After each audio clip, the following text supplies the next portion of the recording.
3, 2, 1, go. Hello, everyone. We are back for AWOL Monday, season 2, and it's season 3, and it's the second week. So yeah, welcome, everyone. And I'm not alone today. I'm joined by Chile, Yes. our Cruz, and yeah, we're gonna do the casting today. Yeah.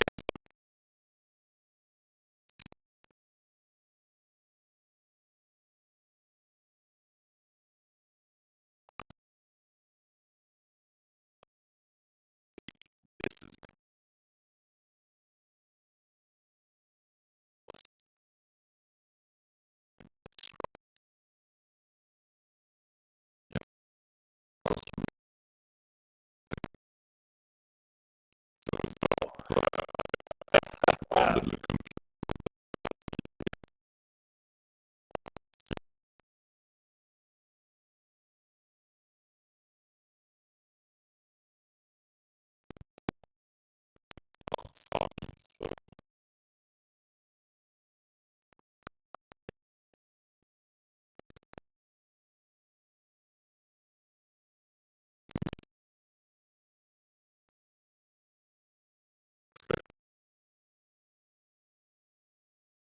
actually a finest maybe. I think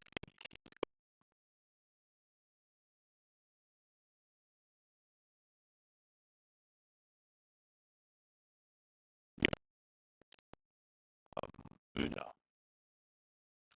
Tasia. So yeah, it's very difficult to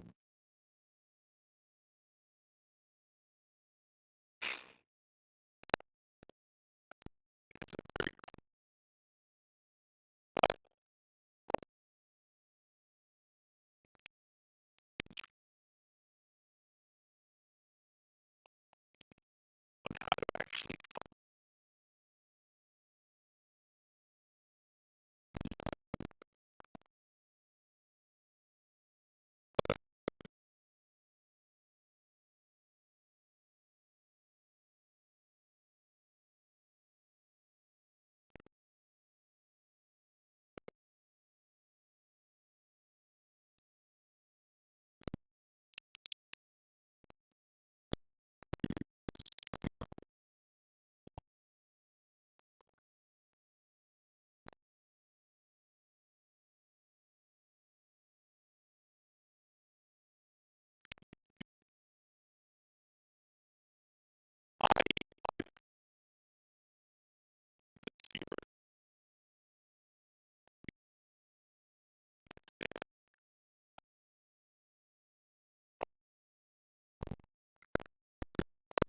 that's already.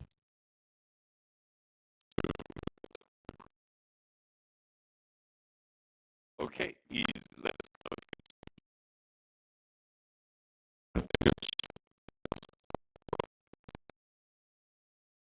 Yeah. Okay. Do you want me to No, just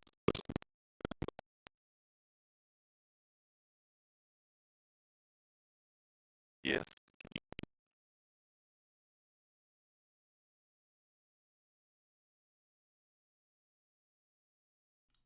yeah.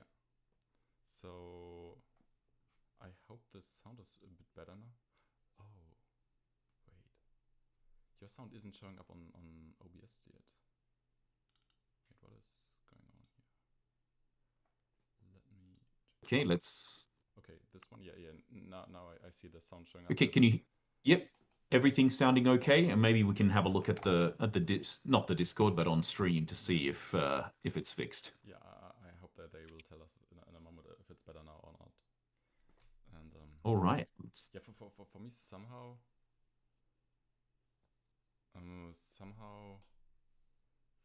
my OBS and Video Ninja don't like to work together. So yeah. Okay. I think it's. Oh, I think I need to. Okay, looks like I am Rune, and you're a little soft on your end. Yeah. I'm trying to fix that a bit. Just yeah. Okay, I think now it should be a bit better. If not, Perfect. still let me know. So yeah. Awesome. We're just waiting for the next couple of minutes before the match pairings start. We are full today, back Yeah. down to 128 players. So therefore, maximum, if I'm correct, you can have 2 undefeated players with a 128 player cap. Is that correct? I also think so. Yeah, that should Yes. be the max. So we will see. Last week we did have must have gone 7 rounds, not 6. Is that correct? That's the way I would look at it if we went through to 256. Oh, actually 256. Maybe you still did 6 rounds. Last week, yeah, we're still 6 rounds. I think it's just a bit nicer to have less amount of games, so it's a bit more manageable time wise.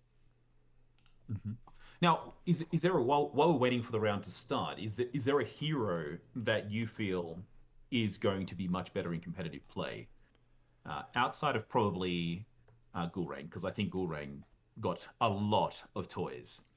Well, I'm looking for Warus. I don't think that a lot of people have figured that hero out, but it at least got a tournament rune last week. So, but looking at the stats from Waru for the first week of play, they were 18 games played, and 7 of them were won, and 6 of them were won by me. So yeah, that hero isn't looking too great yet. But I'm hoping. Okay, so your Waru is the one that won the tournament on Wednesday, right? On AWOL. Tuesday. On Tuesday, sorry. The AQZ Blitz. That's, AQZ Blitz. There you go. I hostaged that tournament successfully. Yeah, that's it was tough to watch, I will say, as other players ran out of time. Yeah. Because you make them think that's an interesting thing with the Blitz tournament that is also happening on Tuesdays, that you really have to have a deck where you're very, very smart, know what you're doing. Yeah. And we already have the first round up, so we can take a look at some games here. Oh, I'm looking at table 22 right now. Spiritus against Dedus. Let's do this. I think I remember both of these names, especially looking at Dedus. I think looking at one of the AQZ weeks, I think I had them in mind for one of the more creative deck lists. So I'm now looking forward to what they are playing. So and just for on stream, let's make sure we're able to see that. We're still waiting for the game to begin. There we go. It's loaded for me. Runefolk, if you could.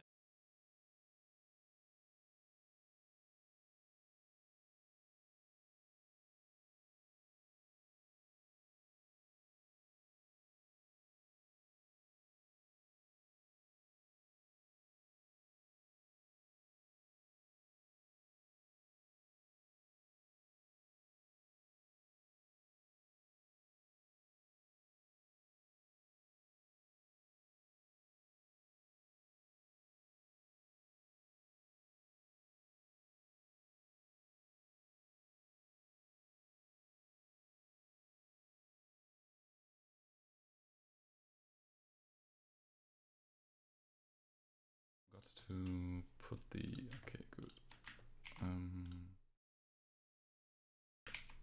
Okay, so now you should hear us on this scene as well. Perfect. Thanks, Cole, for pointing that out. Yeah. Yeah, Okay. very well prepared here. Yeah. So, is the sound still an issue then, Runefolk, as well as getting the screen up? I think it should be good now. Okay. And if you could just share the screen is the next part. Oh, screen for what? What do you want me to square the share the screen on the YouTube feed. Yeah, that should be shared. Okay. I cannot see it at the moment. Yeah, it should be there in a minute. For me, it's showing. Okay, perfect. Yeah. Let me see. Now it is. So it's just me. My lag apparently is going there. All right. First unique to come out of the game by a Farnus there, Spindle Harvester. When played from reserve, I gain anchored, but when I leave the expedition zone, if I have one or more Bruce, you may return a spell from your reserve to your hand. So of course it's going to be a Farnus going to be returning multiple things over time. Yeah, and that is a very sweet Spindle Harvester. Just the 1/1 costs are so good for these. It's unfortunately not having the on play and the at dusk return, that would make that a bit better. But still, I think one of the better 1/1 cost spindles, since it's just still returning a bunch of things here. And we see that being paired up now with the Sap Infusion. And that's also a new card that the Afanas players got in this Whispers from the Maze expansion. And it is working quite well together with the what's it called? Category Alchemist, where you get to draw on early turns already and just play the Alchemist plus Sap Infusion 2 turns in a row to get the double draw out of your Alchemist, out of your Mage Dancer. So it was okay for Afanas to lose one of his staple cards because he just got a replacement card instead. Yeah, basically, but of course the Sap Infusion is still a bit weaker than the Helping Hand, but still a great card in general when paired with cards like Mage Dancer and so. Also, this turn here from the Gulrang was quite nice, just getting the block and getting 2 draws out of the Field Reinforcements and the Audis Attorney is a really, really nice turn for them. And this card, this turn matchup, usually both players just try to gain as much card advantage as possible until they are both on 8 mana, and then the Gulrang can also just start to try and advance on the Tumult. But till then, the Gulrang is usually just stalling. Yeah, this delayed strategy, especially with Afanas only moving across 1 by the time we're at day 3, this is really playing into the hands of Gulrang. Yeah, it's really fine for both of these decks, I feel like. I've had a game where I was on, I think, 7 mana, and neither of the players had advanced at that point. And no way. Yeah, that's both of the players just try to draw as many cards as possible, and the Afanas didn't really mind just falling, just not advancing. They just had the same card advantage, and I feel like if both of these decks are playing on similar card advantage, the Afanas usually doesn't mind it, and they just still outstat. And interestingly enough here, the Gulrang is now just playing that Audis Attorney onto an expedition where they are not behind. So if they advance here, they deactivate their own field reinforcements, which the Afanas is probably quite happy to just allow and let them play that Audis Attorney out. So that's an interesting decision to me. Yeah, I guess there's not that much sabotage that I would expect to come out, but we'll see what ends up happening here. It's a nice unique as well. Yeah, so unique coming out for Audis Overseer. So 2 from anywhere abilities. Create 1 Audis Recruit Soldier in my expedition per bureaucrat you control. And if your reserve is empty, I gain 1 boost. That is a very, very strong card. Yeah, that is very sweet. Only and that's 3 resources. That's also the reason why they played their attorney first, just to get as many stats onto that Audis Overseer as possible. And that actually makes it quite hard for the Spindle Harvester to advance on the expeditions here. And yeah. But the good thing that they can do, that Afanas can do with the Spindle Harvester, is you just keep on bumping it up. It is anchored. You might as well keep playing some spells out. Yeah, exactly. And especially that magical training that just lets you draw cards is super, super good for them. So they just accumulate more card advantage, and that's just good for them. Now we do see that second anchor of the day, and that is second Spindle Harvester, but this time common.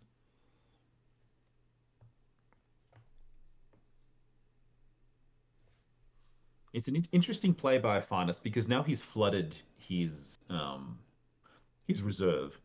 So which of the 3 cards, all 3 useful cards, that he'll need to reduce down by 1? Yeah, it's arguable that the off you goes that helpful, since Gulrang is just trying to spam tokens and they don't really have a lot of high statted characters. So the off you go usually just mostly returning a 2/2/2 character, and that's not the most value out of it. And I'm seeing that someone is mentioning in the chat that the video might be slightly delayed. I am not too sure how to fix that or what's causing that. I'm really sorry for that. If anyone has any ideas how to fix that, let me know. But I myself don't really have a clue for that right now. Yeah, I don't know what it could be because you're streaming a live, you're Yeah. replicating a live stream. Um, yeah, I wish I could help you on that front as Yeah. well. I am not sure. So from this matchup though, which is there a preference you have, Runefolk, for progressing? So I've played this matchup twice already from the Gurung side, and I lost both of the times. So I feel like that the Afanas is still just favored because it's the Gurung is a strong late game deck, but I feel like the Afanas can just still do the same and just go still 1-for-1 in these late game situations, and they do get the early advances. So they don't really care too much about Gurung just being a late game deck. They just go toe to toe on the end. Yeah, and they have the ability of bumping up their characters quite easily and very very cheaply. Um, but I always feel I lose to Gulrang in the late game if I'm not 1 to 2 tracks away. I find it very difficult to close the game. But Afanis can actually counter a lot of that because he can remove things if he wants to. Also, but as you said earlier, it may not be the most cost-effective way of doing it. Yeah, and also that's yeah. I just wanted to say that the Afanas already feels kind of low on cards, but there's that Conjuring Seal just drawing them up more cards, and the Gurung kind of wants to set up their permanents, but hasn't seen any yet. So we would kind of expect to see some Massacres or also Orders Carriers to come out soon for this Gurung. Otherwise, they are even weaker when they get to that 8 mana threshold. Oh, absolutely. Messek right now would be fantastic because they get board presence straight away if they use the rare Messek. I actually think that is the strongest card to have come out this set, personally. Yeah, I think and it completely changes the way. Only the rare, though. The common, because you don't get the benefit on play, I don't believe it's as strong. Yeah. But it is a killer if you're ever in the arena. Already having 4/4/4 worth of stats. Yeah, I actually haven't seen the Massacres on Tiebreaker yet. So, but you therefore still get the recruits on both of the expeditions. Yes, you do. And I played against it twice in arena, and it hurts. It hurts a lot. There we go. Second unique to come out by Afanis. Another anchoring. At dusk, if I have 2 or more boosts, you may return a card from me. So other than me, from your reserve to your hand. And because it's anchored, this is very, very good. It will get the 2 boosts quite easily in my mind. Yeah, probably one of the strongest versions of Spindle Harvester you could have. I think that there are 2. Well, if you're talking about perfect Spindle Harvester, I think there are 3 improvements. Arguably the supportability, I'm not too sure. I think a slightly stronger one is reducing your spell cost. Then, of course, the at dusk ability is stronger if it has only 1 boost requirement, so it just triggers off of a single magical training or something like that. And also, this card could have stats, I believe. So I think it could, on these conditions, it can have up to a single or maybe 2 stat points, and that would also increase the strength of this card. But yeah, this is still probably one of the best Spindle Harvesters you could find out there, and therefore very, very sweet. Incredibly strong. A 1/1 cost. Like you're not your cost curve is as low as it can get, right? Yeah. So let's see what happens now. The other reason why I think Gulrang has improved a ton this season is Aegis Templar, a fantastic card for them. Whether you scout it or whether you play it for its full cost, it has huge benefits under Gulrang's control. Yeah, I think this card is kind of comparable, at least from hand, to the Mobile Armory that Gurung is, I think, also playing a few copies of. And this is just much, much more flexible than the Mobile Armory. And yeah, I really like this card. It's very nice. Yeah, fantastic card. Now we've got. Let's see what happens. License withdrawal being played in the rare, given it is a common. Sorry, out of faction. In common, it is in Gulrang / Ordis. So I'm surprised. This is going to be exciting. Like I see where Afanis is now, and you can tell me otherwise, but I don't think it feels like he's in control fully. Like, yes, he's got anchored characters right now, but maybe I'm just from past scars. This is affecting me a lot as I see Gulrang want to play from behind and be comfortable with taking losses. Yeah, this isn't the most comfortable spot here for this Afanis spot. They do have 2 Spindle Harvesters here that are going to return 2 of the cards here from the reserve to the hand, so they're not even overflowing anything here. So the Afanis, yeah, they lose an expedition here and they go even with the Gulrang, but Gulrang now actually has to discard a card from their reserve, and that is quite uncomfortable. And now actually the Afanis does have the card advantage, and yeah, I think just because the Gulrang also still hasn't set up one of the permanents, I still favor this Afanis in this position. It's just looking so good, even though they don't really have progressed too much on the expeditions yet. Yeah, it's pretty tough having no Messictet, no Orders Carrier out by day 4. That's a tough one. Yeah. Now, from an Afanis perspective, what other cards do you expect to see? From the Afanis perspective. For new cards, that's new cards from Afanis. That's a tough question. I do think we've already seen two new cards, right? The License Withdrawal and actually License Withdrawal, a fantastic removal card. Yeah. You can, especially now with the ability of getting so many more boosts to be able to discard any character, as long as their hand cost is 3 or less, but also any permanent that is hand cost 3 or less. Yeah, and so that License Withdrawal won't affect most of the Gulrang ones coming out. Yeah, it can still hit the Orders Carrier, but of course not the Massacred. The common, the rare, but sorry, the common but not the rare. Correct. Yeah, and I think another great card for Afanis is the Starfish. That is a 1/1/1 from hand for 1 cost, and from reserve it draws your card, but and is a 2 cost 1/1/1. Also can be a 2 cost 2/2 most of the times in Afanis. I do compare this card a little bit to the Field Reinforcements that this Afanis plays probably instead of the Starfish, and it's kind of doing the same, but the Starfish compared to the Field Reinforcements has 2 plays, since you can play it from hand and reserve, and the Field Reinforcements is just the draw plus the token from hand. But yeah, still. Yeah. But the Starfish doesn't give you the benefit unless it comes from reserve. Yeah. Or does it give you the benefit twice?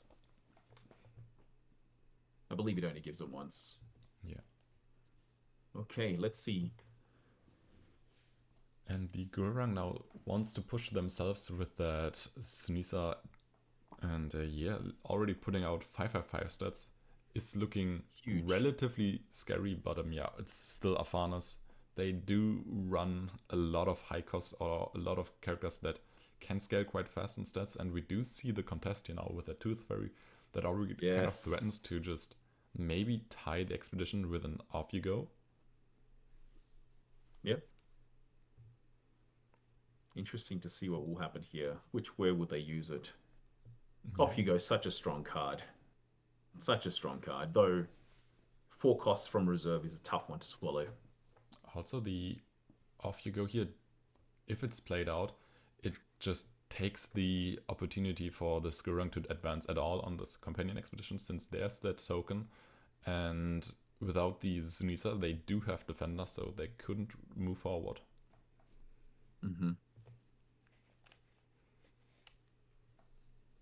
So Staff Clerk being played, that's a new card as well coming into the Gulrang deck. I believe Gulrang's deck is going to be about 1/3 of its deck will be from new cards from Whispers from the Maze, which is really good. Like, this is my favorite part of the season, is when people are testing all these new cards to see what works, what are they comfortable playing, what do they want to make their flavor in the design of their deck.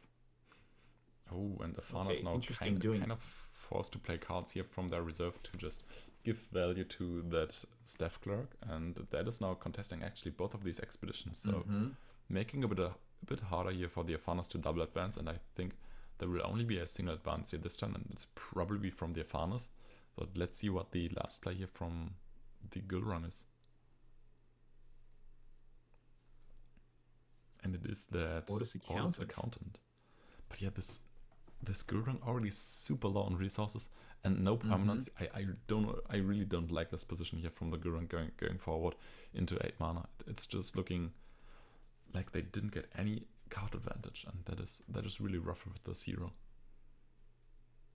Playing a late game strategy, you always want to be ahead in cards, and if you're even on cards and behind on expeditions, I feel like the game gets so much tougher than it should be if you're playing a late game deck. And yeah, just because of that, I just favor the Safanas here. It's just such a strong deck. But at the same time, like if on the next turn they do have a Mesoctet in hand, they could potentially play 2 Mesoctets. Yeah, that is actually true, yeah. And a very nice decision here from the Afanas. They just favored drawing cards with that Conjuring Seal that they picked up earlier, probably now also boosting up their Spindle Harvester to activate that At Dusk ability to return a card. And they don't mind too much giving over that Expedition here, since the Gurung then gets to have 3 cards in their reserve and has to discard one of them, and that's also just a further card advantage kind of for the Afanas. So really nice way to play the game for them, I feel like. So one thing, I know we're still a fair bit out, but we're about to start day 6. Once this day finishes, we're going to get into day 6. We're going to have an issue with the clock. The clock is going to start becoming a factor in how they play this game. That is true, yeah. And so with 10 minutes left to play, it feels like we're not progressing.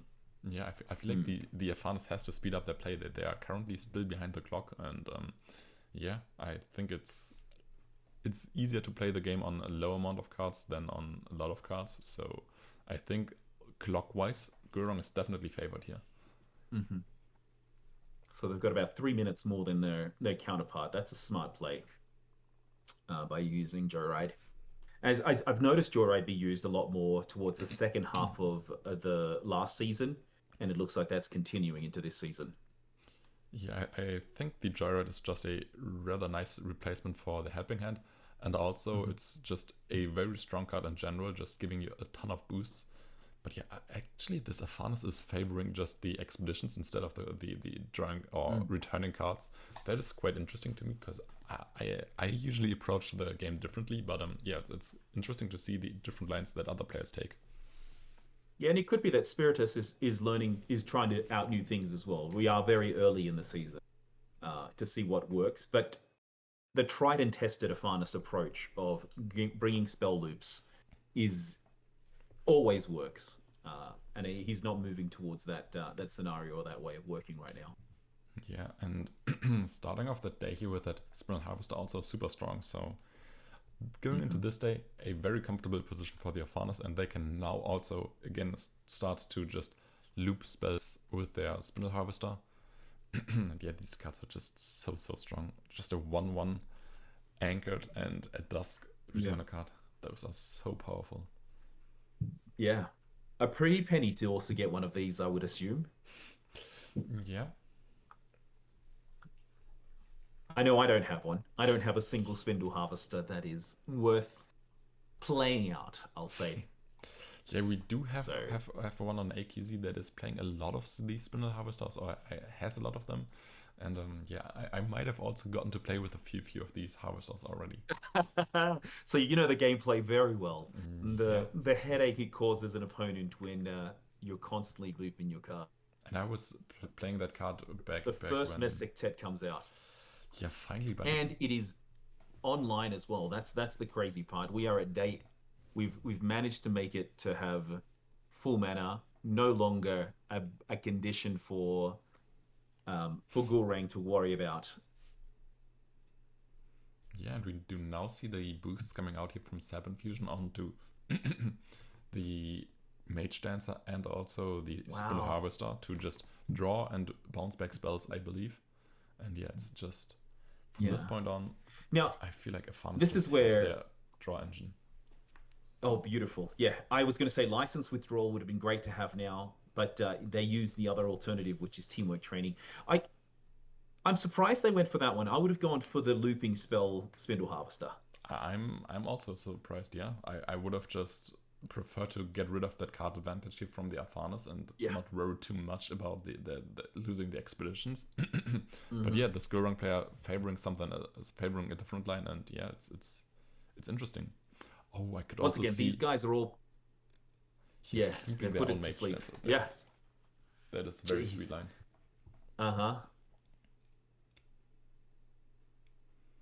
With plenty of resources left to continue working. I could also see them playing that Sap Infusion here now just to get the additional boost onto their Mage Dancer. And yeah, that's exactly what they're going to do here. So a very, very strong setup here for the next turn for the Safanas. Just having that, what is it, 888999 anchored on that Companion Expedition. So super, super strong. Very, very strong.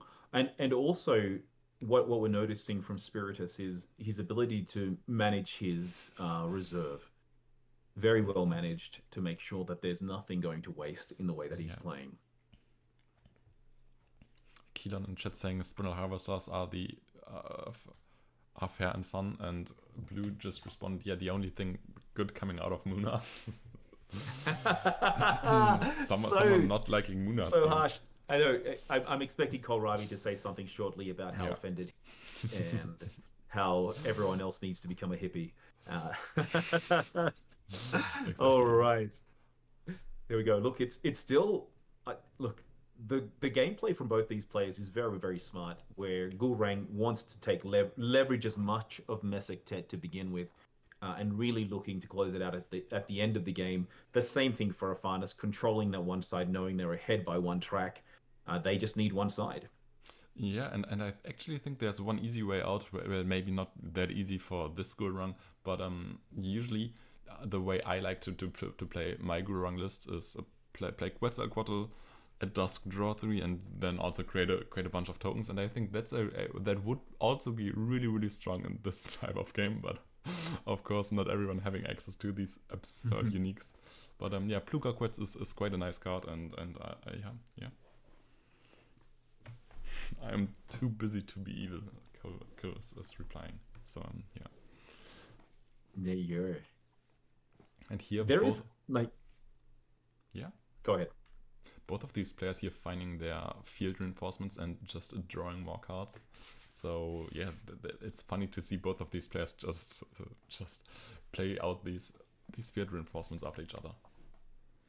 Yeah, just one thing of note. So Spiritus now is basically out of time. So when the clock does wind up and we're not able to get towards the end of this game, they will be struggling. Yeah, that is true. More likely a loss.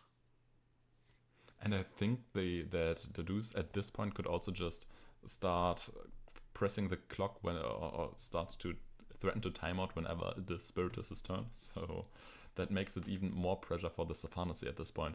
But I actually haven't seen too many people use this so far. Yeah, so, I'm not a fan of ever doing that. I'm like, there is a clock already on the whole time, so let the 30 minutes go by and let the system do it. Then being a jerk, unless someone is purposely taking forever. It's not an approach I take, because there is some thinking time required in some of these decks. Yeah. Personally. Yeah, I just I tend to start time outing my opponents when I'm like ahead 8 minutes of them or 6 minutes. Yeah, that's just very annoying to just sit there, watch your opponent play, slowly figure out how to win the game, and then be like 6 minutes down on you, and yeah, that's just really annoying to play against. So yeah, then I actually by now have used the timeout once against an Arfanas, so yeah. I joined the evil side. You have against Arfanas? Yeah. Just play faster. Just play faster. All right, let's. I honestly look at this now. I don't think Arfanas will have a chance to. There's no way we're going to get through 4 to 5 expedition moves in about 2 minutes, based on the pace that we're seeing right now. I have the same feeling, but at least there's now a big Spinel Harvester for the upcoming turn, so at least one pretty much guaranteed expedition here for the Arfanas. I feel like unless there's one more removal coming out from the Gulrang side. So yeah, it's quite interesting. Like, all we have seen from characters from Afanis is Tooth Fairy and Spindle Harvesters. They're the only characters that they've played this whole turn. And while I expected something like that, it's surprising that it is so low on the character count. Yeah. Yeah, the character count on Afanis is actually, yeah, it's quite tough a bit, but it actually runs still a fair share of spells that get you characters, and also I think I've seen Correct. a few Afanis players run the Nylem Spire that also get you additional characters or moths onto the board whenever you play enough characters or enough spells. So that's also quite a nice addition in the set. I haven't seen all Afanis run that card yet, but I feel like this can also help you very much on character amount. Yeah, creation of minor moths, creation of Ordis recruits through field reinforcements. They're basically getting characters through spells and getting the bonus to the boost. So smart way of playing it, but it's very different to every other deck. Yeah, and we do now see a bunch of players already join into this table. So it seems like there are a bunch of tables already finished, and they're waiting for a lot of games. But yeah, this one is still taking a while, and for now, it's looking like another 1-for-1. And yeah, both of these players. I'm just waiting for that clock to tick over, and it's got to be getting close to time. We're 1 minute over the half-hour mark. Yeah. Oh yeah, true. So this goes maximum of 2 more minutes, I feel like. And yeah, there's another Beauty Sleep coming out here for the Afanis, and they just sleep their own character to prepare for the next turn. And yeah, feels like they are conceding another or giving up another 1-for-1. So time isn't in Afanis' favor. It is not. But basically, all the cards I expected from Gulrang are being played. Nothing out of the ordinary for me in terms of what it's done. It's outside of its Ordis Overseer unique, which is a very good, strong unique as well. Yeah. So over the last week, Runefolk, while we're waiting for this game to close up, have you seen any new archetype in the uniques being played that you haven't seen previous? Basically, just new things related to just from the maze. I think I haven't.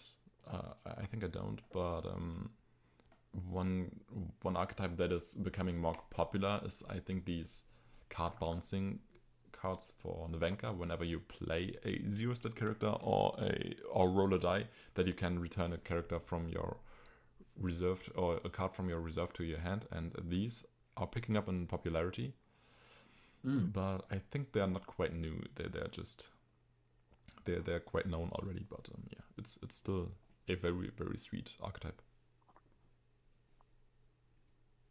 Yeah, that's those cards. If you picked them up before they became cool, right? You would have got them for some very, very cheap, and I'm sure they're moving up in price as well in the marketplace. Yeah, I think they were always quite expensive. One team member from AKC, Pendy Andy, had them for quite some time. Has sold them, has rebought them. So yeah, I think they have been quite expensive for a while. But yeah, now even picking up in popularity even more. So yeah.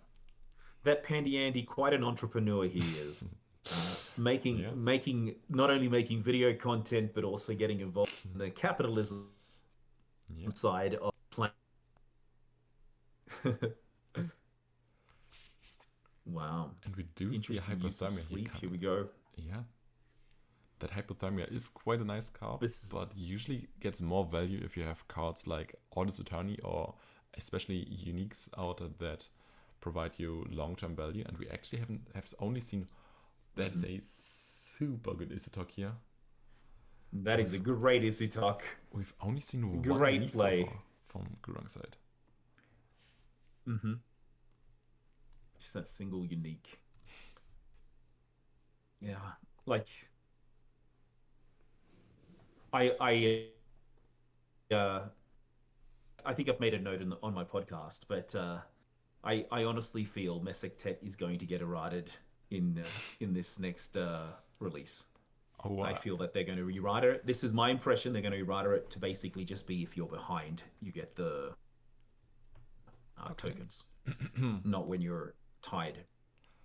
Okay, I think it's quite early to call for Massacred errata, but I don't see it quite yet. It and is early, there's, but there's the timeout. So yeah. and it's a yes, it is. So we did get game got timed out. Gulrang ended up winning due to extra time available for them, and it was still very interesting to see the play and the balance of no one really less. They just wanted to stop their counterpart from progressing. Yeah. All right, let's move to the next one. So day 2. So we've got 64 players or thereabouts that are undefeated, slowly making our way down to 1 or 2 that will be undefeated by the end of this day. I'm interested in seeing Belteshazzar 91, table 9. If you're okay with that one, they are playing Sure. against Okoila. I'm going to say that right one of these days.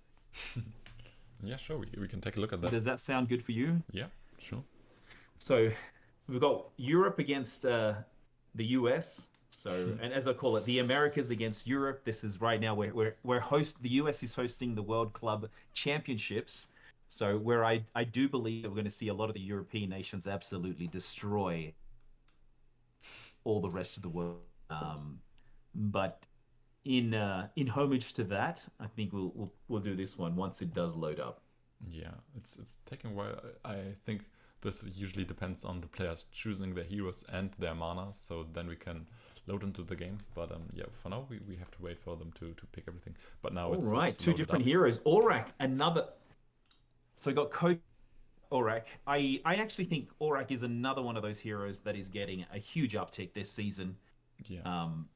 They now have the ability of playing every card. Every one of their cards can be a 0-statted one. Yeah, that is true. And I've actually seen a bunch of kind of similarly built Aurak lists.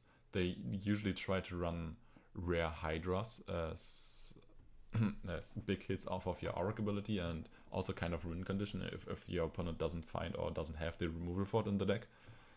And also they are usually running the Mind of Fostiosis just because it's a good hit off of the Aurak ability, and it's only a common slot, so you can put it in a bit easier into your deck list. And other than that, yeah, we already see 2 of the big winners here or 2 of the most important cards, I feel like, for a Aurak list. Just that Haven Seringer and also that Scribbing Starfish that are drawing your cards when played from the reserve. So yeah, Aurak now also getting quite a nice amount of card advantage when playing this deck. So yeah, very, very solid for the hero. And Kojo themselves have done something to get some card advantage. Another new card from Whispers from the Maze. The Mess allowing Bravos to finally have an ability of not drawing cards, but resupplying, as that was their greatest downfall in previous versions or previous editions of this season, or previous seasons, where they did not have enough card draw or the ability of playing cards from reserve as much. A very, very cheap card that will definitely be useful for them. And that is followed up by Haven Bravos Bastion, the unneutered one. Yeah, and this seems to me like it's already a 2-for-1 here for the Kojo side, since this Kojo pretty much wants to play their Fire Rabbit here from hand, and they don't want to overload another card into the reserve, but that Fire Rabbit doesn't get enough stats to either win on hero or companion. But no, they actually find that Tiny Jin from hand to get a 2-for-2 here, so accelerating the game even further. Just double advance for both players on day 2 is incredibly fast paced for a game. So yeah. Yes, this might we may be done before some games have even started this round. Now, a very, very smart play, and that is one of the disadvantages of Aurak is that they will always have a stat. More in most cases they'll have a stat that their counterpart can take advantage of, and it's learning to play it, not only what you're facing, but what your opponent is looking to do. Yeah, that is. Yeah, these Auric lists can get very brutal if you don't find your characters that are contesting your opponent's expeditions. So yeah, therefore that's the weakness of Auric. But yeah, they do have a bunch of 2-cost characters by now, so they can kind of effectively just play out their characters and not worry too much about just committing too much mana at once. And I think that was also one of the weaknesses before, where they didn't have enough low-cost characters, and that problem should be a bit more fixed now with Whispers from the Maze. Yeah, that the entire Bliss band is there. That one thing, though, I want to actually make the artist archetype work as a collective, but when you blend it with other parts of the work, this is not a bad thing to do. Nice use of Tanuki is eliminating the chance for Kojo to be able to play characters, and that's not what you want to resupply. Yeah, definitely not what you want to resupply. And I feel like this also is now a bit of a tough decision here for the Auric. If this is just a pass here from Belteshazzar, the playing out your Starfish here you can't really afford to draw a card off of it, because you just go 1-for-2 then. But now actually with that extra Daedalus that gives that Starfish a boost, now we do this Auric now again kind of has to draw with the Starfish, or the Starfish doesn't get a 1-for-1 anymore. So playing this out, you will likely just use the draw and get the 2-for-1, but actually still into a Kojo turn where they had their Buddha turn. You're still okay-ish when you just go 2-for-1. But of course, this game is just super fast-paced at this point. So yeah, not a lot of mana to work with for either of these players. So it's going to be 2-for-1 for Kojo if they play the Starfish, but they do get the draw. Yeah, might as well, because you could still get the draw. And also for next turn, there's that Auric ability, so we might Auric see some abilities on here. track. Yeah. Yes, I love this top decking. This is the fun part. Of course, it's a game of chance, but when it's a good chance and you get it well, it hurts your opponent quite severely. The thing now that Auric can do, basically from this day forward, they'll almost be able to trigger their ability daily, and that's where this is a strong late game character or hero, whereas Kojo is trying to end as quickly as possible. Yeah, that is true. And yeah, Auric, I've also heard it from Freeloader already, that at some point Auric just manages to trigger the hero ability each day, and that sounds so good for the hero. So yeah, and that's where go ahead. That's what they were missing beforehand, is if they couldn't basically fill out their deck with cards with zeros, they just couldn't do that. But now they absolutely can. Yeah, and the Auric here finding a rather unfortunate hit of the Auric ability, and that is Scribbling Starfish. That is just a 1/1/0. So yeah, you basically hit your Martingale off your deck, and that's not what you want to see. And this could kind of result in a 2-for-1 here for the Kojo, but let's see what the Kojo has to say about it. Yeah, it's a tough one. Everything here from the Kojo looks so weak, and from the Auric looks so weak. This Daedalus is just currently threatening the double advance. That is so scary here for Auric. Yeah, both lanes now threatening to move forward. What's the choice that Auric has? They don't have they do need another 0 card stat to come out at least, so they can top decking. But I don't know if they've got anything in hand that's just cost 1, unless they've got another Starfish. Yeah, there's or a Martingale. There we go. Okay, at least blocking one of the progressions. There we go, and that is it. That is actually the fastest game you can have that is not a festival win. So yeah. Actually, no, I think you're able to end the game faster if you find magic slays. I think that then the game can end the turn faster. But from pure expedition advances, this is the we fastest finished that's possible. in day 4. Yes, Yeah. day 4 is the fastest. Day 3 you can with Magic Slayer. You're right. But wow, this Kojo masterclass for us for Miko Collier, if I'll say it there properly. So Belteshazzar, 91 taking the win. Which table would you like to continue? I think we've got plenty of time to get to the second table. Yeah, that's a good question. Let's just look at what's the lowest progression, I'd say, and then just jump to that table. Yeah. Lowest progression tables might just end up being Gurung tables, so maybe that's not the smartest if we want to see different heroes. Actually, I think I've got some... Table 42 has got Benhol and Tenki, if you're interested in that one. Table 10, you said? No, which table? Table 42. 42, yeah, sure. Has Benhol and Tenki. Sure. 2 players that we've definitely seen here on the cast before. And it's a Lindaway against Afanas. That's kind of a cool matchup. And currently Lindaway is ahead. That's right. This is an all Izmir battle that we're seeing in front of us. 2 French compatriots that are highly ranked in the tournaments online. So yeah, and we do currently see a very different use of uniques as well. Yeah, we currently see 2 uniques out in play here for Benhol. The Sneezer Shroom, that is from hand I gain anchored, and at dusk if I have 1 or more boosts, draw a card. And the red, that is just gaining boosts when played from hand, is seasoned, of course, since it's a red, and returning spells when it leaves the expedition zone. So very, very sweet red. Wow. Very, very nice. Jeez. I really like that stream, being able to get anchored. You're going to get 3 draws from him over the time you play it. Yeah. It is quite costly since it's a 3/3 cost, but yeah. Especially at this point when your opponent is kind of out of resources and is threatening really nothing, you're just still very happy to play this out.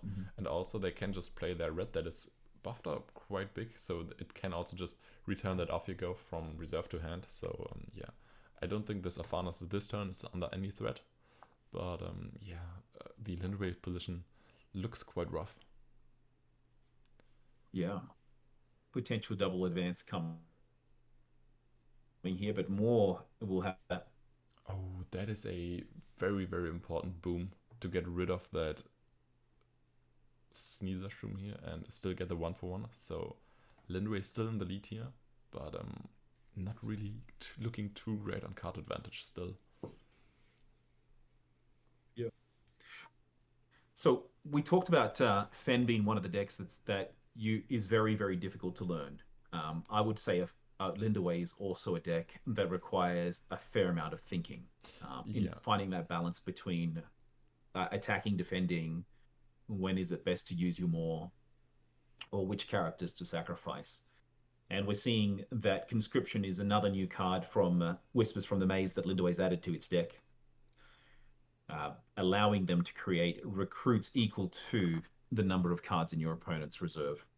Or in target players, so it could be yours or it could be theirs. Yeah, this card is nice because you get multiple characters that you can sacrifice off of your Isbas and also your Gift of Selves. So therefore this is quite nice, but... Oh man, I'm surprised Lindaway chose the off you go straight away. I would have built it up. Wait for them to build it up and get rid of it. Yeah, that is fair, but I think you also just kind of want to stall out your own conscription, so you know where to play your characters on, so where it's the least likely that your opponent will contest you.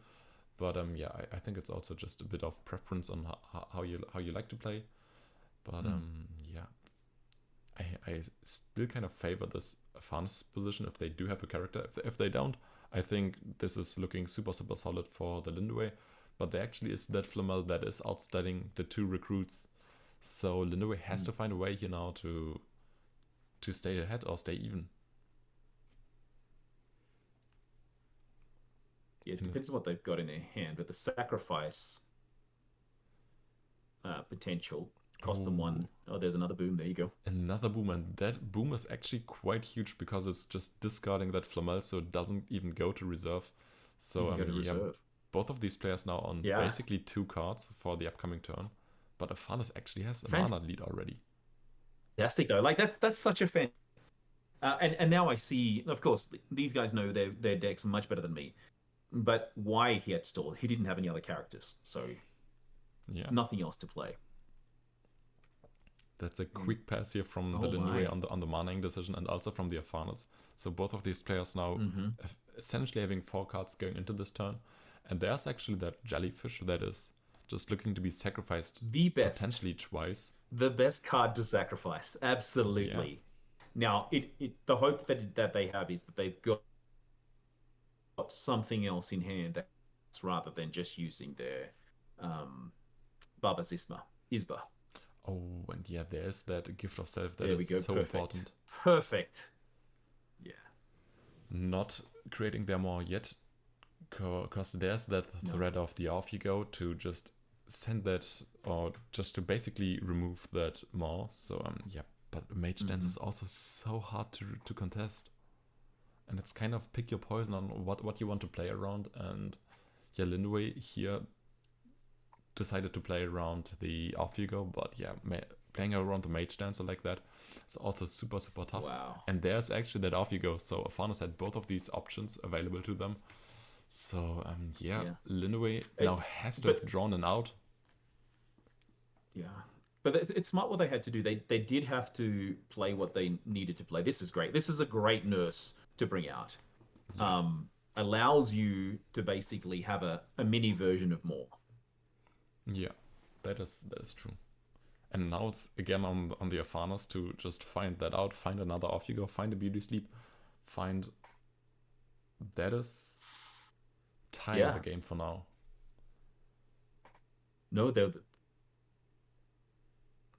can't they also boost a character in their character side? They could win or not? No, it's not enough there on a mono forest tile. So it's just that's right, because they're looking for forest. Yeah. Oof. These are good games. Oh my word, coming down to the wire. This is what we like. Rootfolk, this is what we're here for. This is why I took a day off work. Absolutely. Coming all the way from the States to see this European matchups, because the best players in the world, unfortunate as it is to say, come from at the moment. Yeah. There will come a day when this side of the world will take over Altered. Probably not take over. Maybe we can at least match you guys in terms of productivity and efficiency of the game.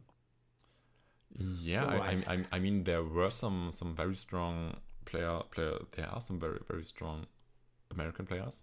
Players that come to mind, Balthazar that we've seen before, and also all of the marbles. Yes. But yeah, I think I've seen some tournament results from all of the marbles to win some tournaments.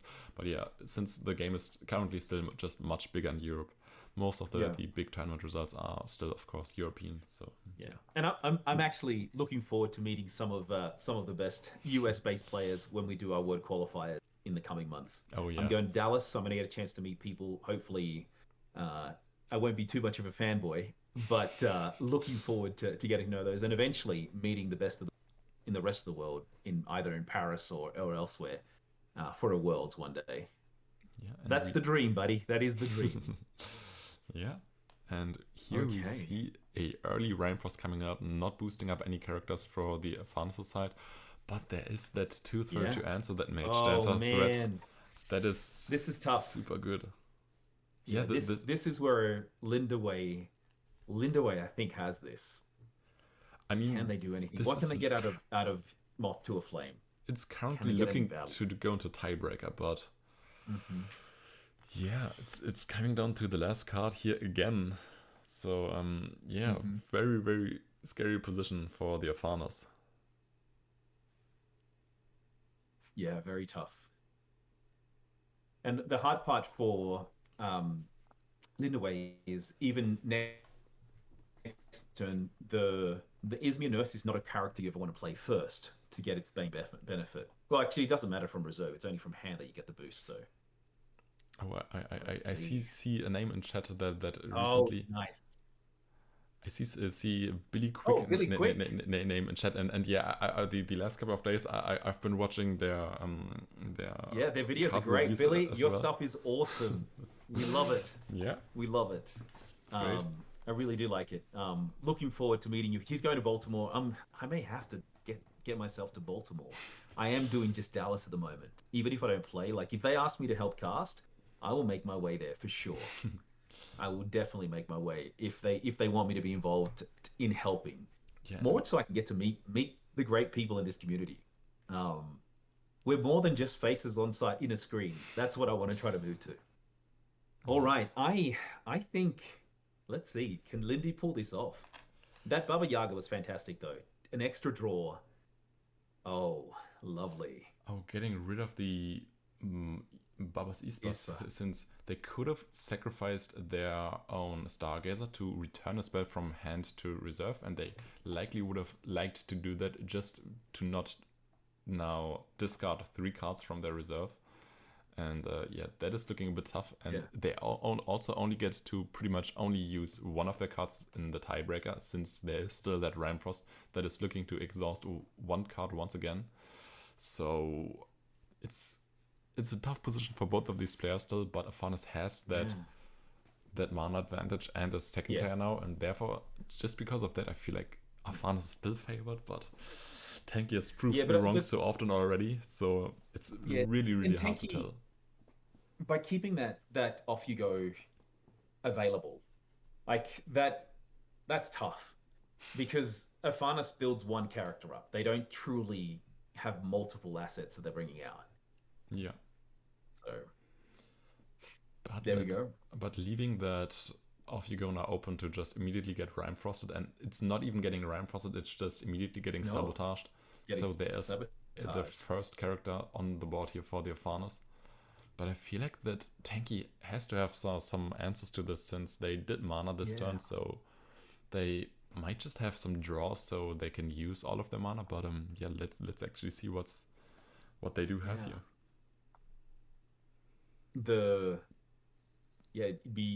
They're in a tough position right now, playing from behind. But if they're able to play out another Gift of Self, that could be what helps them. Bring out more, do Gift of Self, if that's what they've got. Yeah, that's probably one of the best cards here for them, and they by now are not playing around any removals anymore, since there's already, let me count, 1 off-figure and 1 license removal in the discard here for the Afanis. So yeah. Nice. So Dorothy Gale, they're unique that just got brought out, that was able to remove a character. You may sacrifice a character. If you do, you may send to reserve target character with hand cost 3 or less. And you may discard a card from your reserve. If you do, target opponent discards a card from their hand but didn't have anything in reserve. That would have been great. Yeah, it would have been so good if they just Rime Frosted their off you go, so they get to discard a card from the opponent's hand as well. But no, they did have that Tooth Fairy, so yeah, it's now on the Afanis. Do they have enough stats to outstat this more plus Dorothy Gale here? The Baba Yaga is a good start, just a few stats below, but it's not quite enough yet. And yeah, there is that off you go, and I think that is enough already. And yeah, it is now going over to Banhole here, so yeah. Well, we've got one more card in hand. We got one more card. No, the Lindway already passed, so the game is already over. Oh, they passed. Gee, good, brilliant. That was a nail biter. Jeez. Oh, I feel for Lindway. I honestly thought that they were going to Rime Frost. And maybe that's what I would have done, but I'm not the one that's winning, so yeah, awesome. And it's also just part of the skill to just draw your removals in the crucial moments. And yeah, the early the Lindway kind of had to use their maul at this point, but yeah, there was the answer, and that off you go. So yeah, very very very good from Banhole here, and yeah, we do still have quite a few tables left. I'll let. Which table would you like to go to? Let's go to table 32, Yanu against Sir Blackstar. I definitely recognize both of these names. But I'll say that's a cool name. Sire Blackstar? Good job on creativity there. And it's Sigisma against Gururang. that is interesting. There's a Kakoba Legion commander already in play. It has a from hand a what's it called? Teamwork training effect plus just token generation. So yeah. But nice. Wasn't able to use it using that functionality, which is surprising. It must have come from reserve then. Yeah, this time it was played from reserve, so there's not that option to yeah. There is a lot of cards in hand right now. Yeah, and a lot of mana available as well for the Squirrel Run here. And I think they do have that decision on do they want to draw or do they want to make a token with their field reinforcements. And let's see what they are going for. And it is that recruit. So they want to make sure they get that 1-for-1.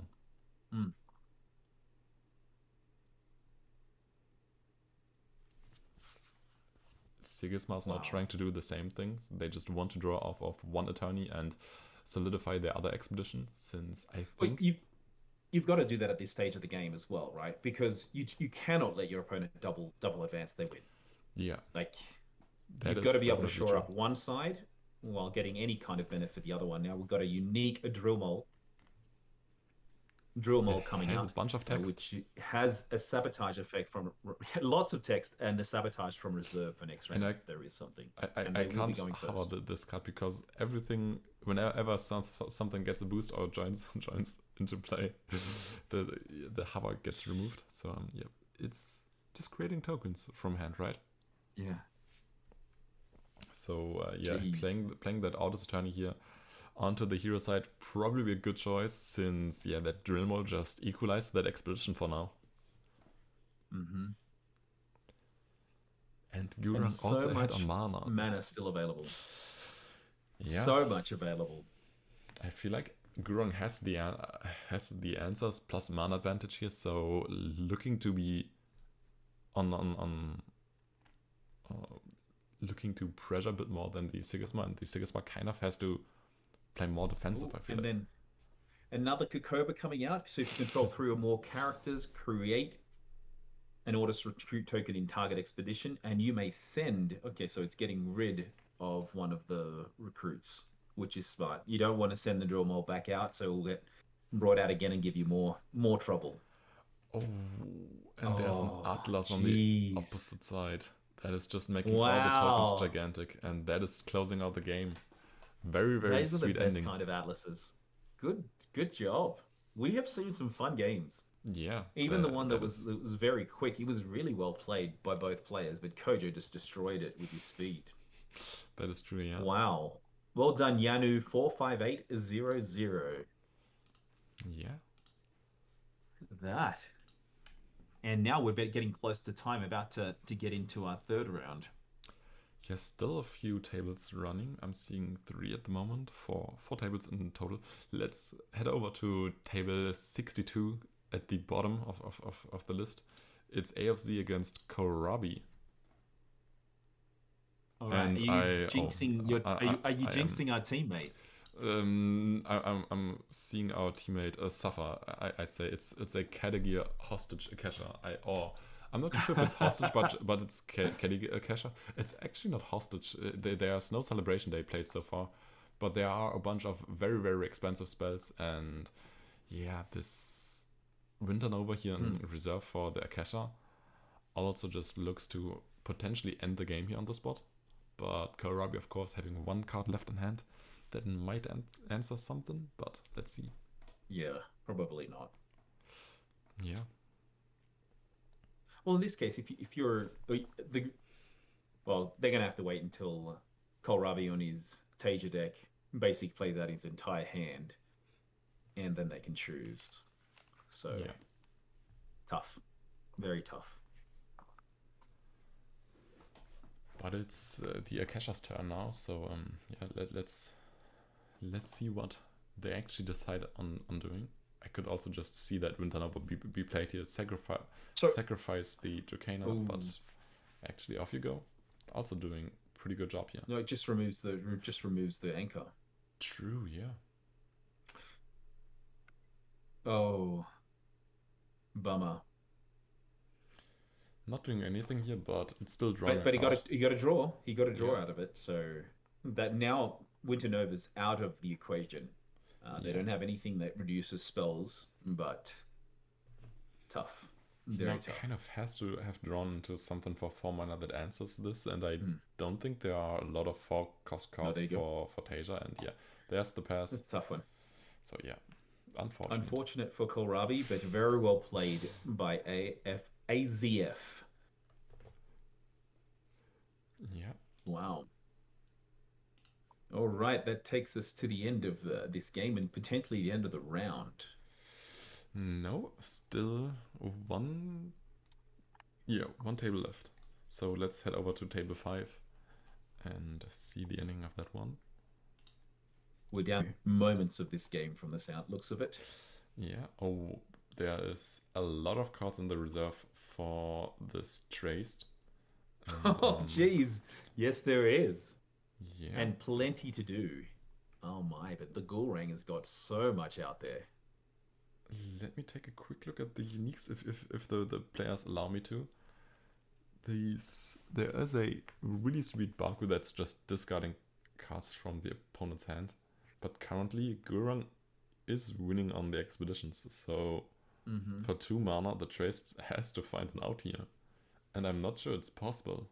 Yeah. Potentially. They got lots of stuff they can discount.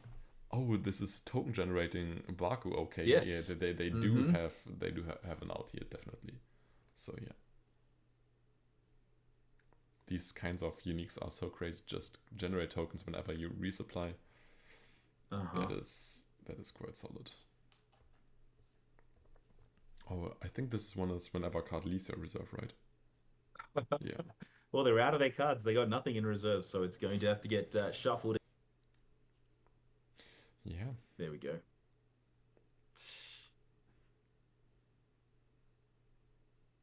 But I think the game still just ends soon, since it is overtime and we are now, I think, 1 minute over the time. So there's no way they're going to be able to do it on the other side. The round time. Yeah.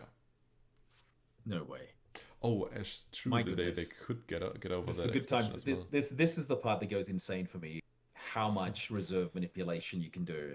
How much deck filtering. But I'm sure this Ghoulrang Fredetrius didn't sign up for all this craziness. Because if he's able to end up winning for this, it's insane. Yeah, Trace has to find 2 more. It looks like they might. No, they fizzle out here, so they don't get more support abilities to win the game on the spot. So in a tiebreaker, I think this. Oh, just one more brass bug is all they need. Are you just loving this mastery or losing it? Because it's crazy for me. There's no more functionality. They were close. That was very close. Yeah, it was, but I think now, since they didn't get that last brass bug to close out the game, I think they just lose on time. So this is where, as I was saying earlier, Runefolk, where Messectet really is so useful at the end of game. They're going to Arena, and they're already ahead by 4 stats. I can't hear you, Runefolk, if you're speaking. Yeah, no. I don't know if it's just me. Yeah, now I can. I just didn't say anything. Oh. Yeah. You just let me blab. Yeah. And I love talking, so. Yeah, that's good, right? What are we going to see here? The unique that we've got in reserve, the Ordis Cadet. You may put a card from your hand in reserve to create an Ordis recruit. Yeah, it's just creating some tokens, and very cheap for token generation, so that's quite a good run card, I imagine. But of course, 2 conditions on this makes it a bit tougher, but yeah, I think it's still just fine enough, especially in a tiebreaker. You just get a ton of stats for 2 cost essentially here. So yeah. Oh, and also getting another dispatcher into reserve, so even more stats from that card. That is very, very sweet. Wow. But of course, Trace probably just wants to cycle to their own Baku unique and just put out a bunch of stats again. And we do see the first support ability here, so yeah. Gibble. The Trace has to go fast. They are on the clock. Yes, they are. I think they're going to get timed out. I do also think so. I think it's 1 minute left at max. It's 9 minutes over the round time, or over the Yeah. So usual round time. how long do we normally get? We get, it's a 30-minute game, but it's 30 minutes plus what? 30 minutes plus 5 at max, and it always depends on BGA how much extra time you actually get, but it's plus 5 minutes at maximum.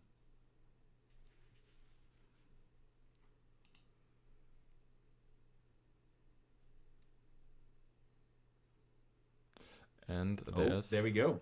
Time has come upon us. Yeah, so now we are And definitely going Atreus. into now we're definitely going into round 3. All right, let's see. And we will go through. Some of them already started. Any particular player that you're interested in at the moment? I'm looking through the deck lists, and I have a few of these players' heroes, so I'm looking through those to just potentially find some interesting heroes. I actually want to see some fan games, and there's DSL Genetic in the tournament. Do we just want to take a look at that already? Let's go. Which table are you looking into? That is table 11, yeah, against Got it. Matu. Just waiting for them to select their hero and their opening hand, and we'll be off, ready to go. Yeah. Show us a Arjun, is someone asking to. I can check if there's an Arjun, or if I see an Arjun here, but I think scanning through the first time I didn't see one. Oh, actually there's one Arjun. So we can take a look at that next round. So okay. if someone can remind me next round to look at Mian, or if they are still going after this game is finished, we can take a look at that. But the game has now loaded, so we do see actually they're not playing a Fen. Not playing Fen, yeah. Genetics going for the Kojo on the Nook bandwagon, the best character in the tournament. Yeah. And we do also see here an Akasha from Matmatu's side. So I've seen that Matmatu last week got a 5-1 finish on Akasha, and they are looking to play that hero again. So I'm kind of excited to see this. And we do see a kind of interesting rare decision here already for Matmatu in that Moth Breeder coming out. And also I think this is Max Sabotage and Max Discard Akasha, and they also run rare hungers. So yeah. Oh, nice. Well, why would you not? With the ability of after viewing and allowing things to be in play. Exactly. Yeah. Very, very smart. But from what we've seen so far from Akasha, like the hunger gain state doesn't really work with their costs of their cards so far. So I'm interested to see what they do to reduce cost. I think they just don't really reduce costs too much. They just kind of stall out the game a bit, make the game slower by just having less resources, so there isn't too much aggressive double advancing, and I think they can therefore just stall out expeditions a bit more effectively, and also just being Akasha, you get the opportunity to pretty much always go second, and therefore it's also just a tiny bit easier to block out expeditions over just trading. You're right. Now, do you think they're going to use Baku again? That's my question with Baku. I always see Baku and I'm like, oof, great from hand in the early rounds, but do you want to pay another 4 resources? You could potentially use both of yours. I do think that we will see a Baku here as well, and there's a Axiom Salvager coming out from Matu's side that is just resupplying from anywhere and has a good amount of stats. But yeah, the from hand you probably won't want to use too much, since it's discarding one of your mana ups, and yeah, that's just not. Yeah, the double boost doesn't really help them. Probably not used, but the resupplying in for Kojo is great. And now it's a tricky decision for the Kojo. Do you just want to play for the advancements, or do you want to set up your card advantage with the mess? Yeah. Oh, I kind of forgot I shouldn't go full screen, so it's the display for the stream is a bit better. There we go. Yeah. And we do see that Talari and Skate are coming out here, so I feel like that Marto now has a pretty easy decision on where to play their Baku to just 1-for-1 trade and still get to discard a card. So yeah, that's exactly what they're looking to do here. Yep. And they get rid of another Fire Rabbit. Good time to play Bakus here. Yeah, very, very good. They've got rid of so that's the other card they got rid of was the Bravos Pathfinder when they played it the first time. So card advantage definitely in Akesha's favor here right now. Though, yeah, the common mess doesn't give you a resupply. So, does the rare? I believe the rare does, right? No, the rare is just whenever a non-token character leaves your expeditions, gain a counter and use four counters to draw a card. Oh, so it's 4, and the common is 3. Yeah, and it's draw a card for the rare. So draw the rare is actually getting a lot worse if you just look at the pure amount of times that you get you will draw as opposed to resupply. Yeah, and also getting the 4 counters is harder since it's not counting your tokens. So your Buddha tokens do not really work on the rare mess. So yeah, coaches will likely never play the rare mess. Got it. Now, do you have a favorite card to have come out of this set? I think we've talked about that on the Hero's Guide to Asgartha podcast already, and yes, of course, it's the Rune's Testament. I'm bringing it up, right? Yeah, but it's the card named after you, my friend. It's the card named after you. Now, exactly. You and I had a bit of disagreement on and that will be coming out. Where you think it's great. I'm of the opinion, I'm not sure. Which card? But in your Waru deck, it does have value. That is yeah. Akesha has put out. Yeah, true. And actually, Yizmi also one of the factions that has or the other faction that has access to Rune's Testament. But I think I haven't seen it too much yet in Yizmi. No. But yeah, it's still a good card. It's just drawing, right? And you like to draw.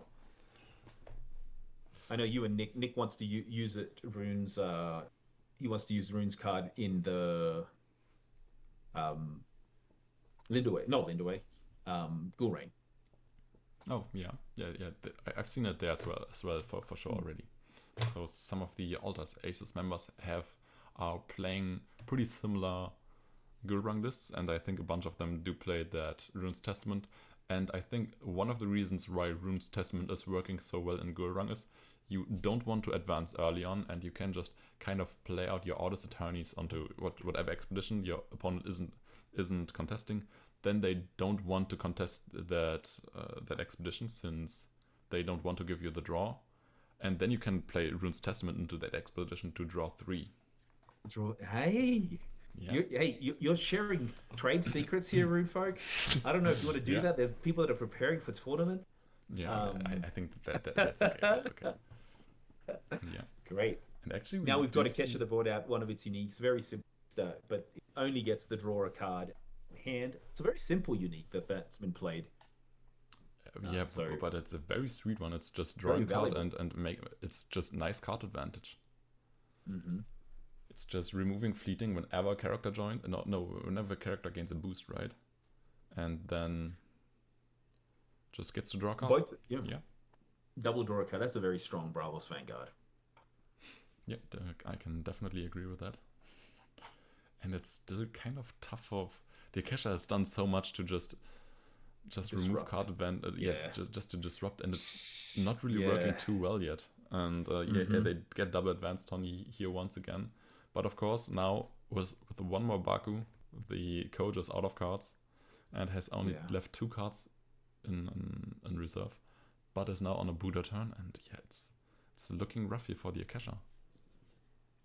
It is. The problem with running so much disruption is that you focus all your resources on disruption, On them. and therefore you also just don't get too much draw out of it yourself. So you're also playing on pretty low resources, and that's making the game even harder. Yeah, one thing with the disruption, I think I put it in one of the chats that we've got in our with our team, is I'm looking forward to the day that I can see Sigismund change its offensive gameplay to that defensive one, because they are the most equipped for disruption, given they always are character. Yeah, so I'm sure someone's going to break that, if not already. Yeah, and there we see the pass from Martin not having any answers anymore to the Scourger board. Jeez. So yeah, Genetic is taking this one. Now, you had said you wanted to see Fen. No, sorry, not Fen. You wanted to see Mian. Yeah, Arjun. Yes. Which table would you like us to go to? Let me take a quick look. It is table 57. Right down the bottom. It's Mian against Bernard Le Smikar. Bernard Le Smikar. Don't know what that means. Yeah. And it is that Arjun that we have been mentioning against another Gurung. Seems like that hero is picking up some popularity. Oh. The Gurung, absolutely. And look at the amount of cards that this Gurung has. It might have to ridiculous. do a little bit with this generous Arjun playstyle, or this Arjun has basically said, "Here, I'm going to let you draw 2 cards." Yeah, there is that Gurung draw, and also the Daughter of Yggdrasil. And yeah. Sheesh. Oh my Arjun goodness. is just That's a lot of cards friendly in hero. this. He's a friendly hero. He's a giver. Yeah. Absolute giver here. Even putting his own things to sleep. I actually have played against Mian on ladder recently, and I've also posted a screenshot on that on our Discord. It was actually a Arjun mirror matchup. Oh, you played your Arjun as well? Yeah, Nice. I played Arjun for like 3 games because I just wanted to test a deck that I've seen in the NUC. And then I actually the first game I queued up, I faced into Mian. So yeah, that was quite funny. Nice. I actually didn't see a lot of their uniques. They do have a Quetzalcoatl that is just anchoring cards when your opponent draws or resupplies. But the other ones I don't remember or haven't seen yet.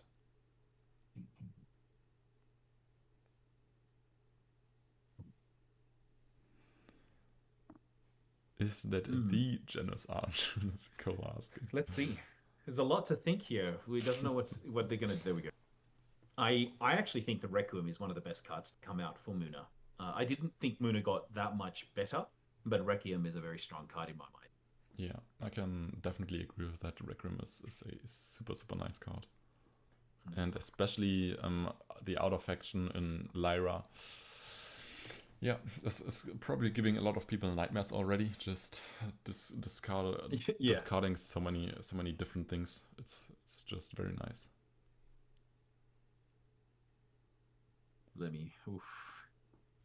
Man.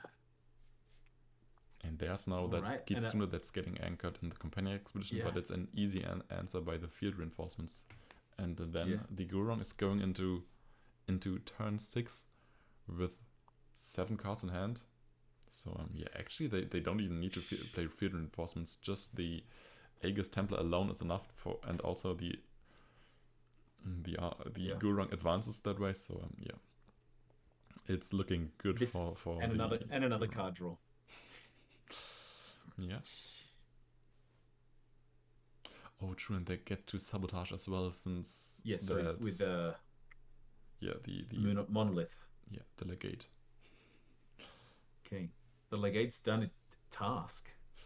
Yeah, and Arjun has no cards left to activate the hero ability, so that is a bit tough. Yeah, they've got access to a few spells though that can bring something into reserve. Yeah, they got cards like Harvest. They got Harvest. the Floral Tent that can also just resupply. So they got options, but it's just still a lot nicer if you have the cards immediately in reserve to use your hero ability. We've seen a lot of conscription being played already, both in the Orders faction as well as in Izmir. Yeah, that is true. And we do here see that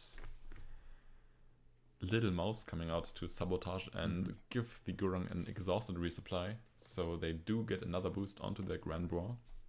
And yeah. Wow.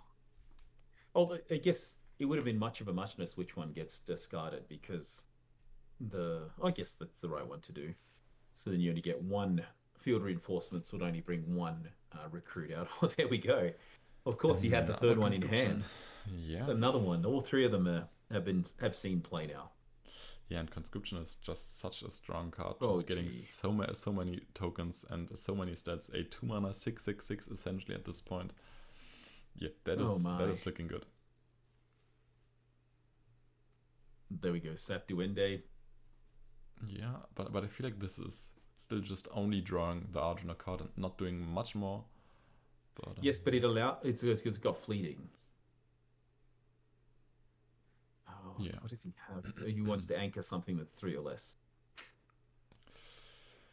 Yeah, it's now the question if they have other ways to anchor, and I think they just want to solidify their win on the companion side. Maybe, yeah. But we do see that first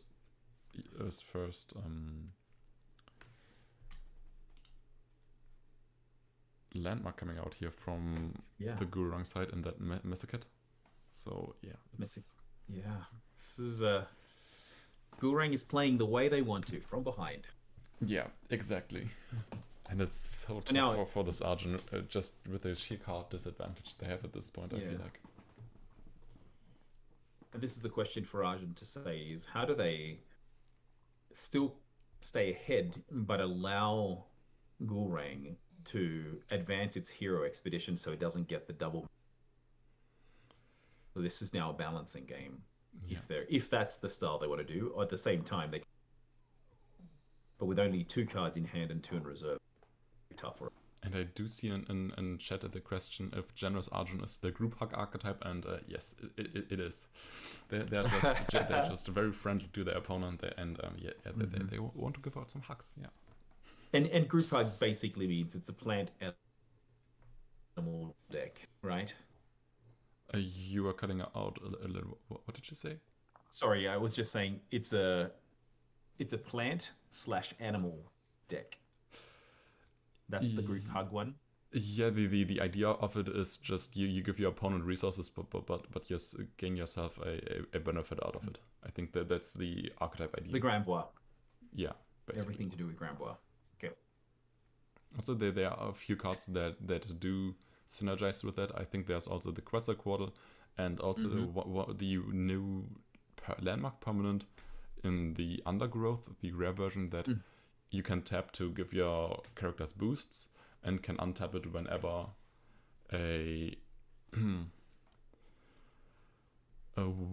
whenever your opponent draws a card or resupplies.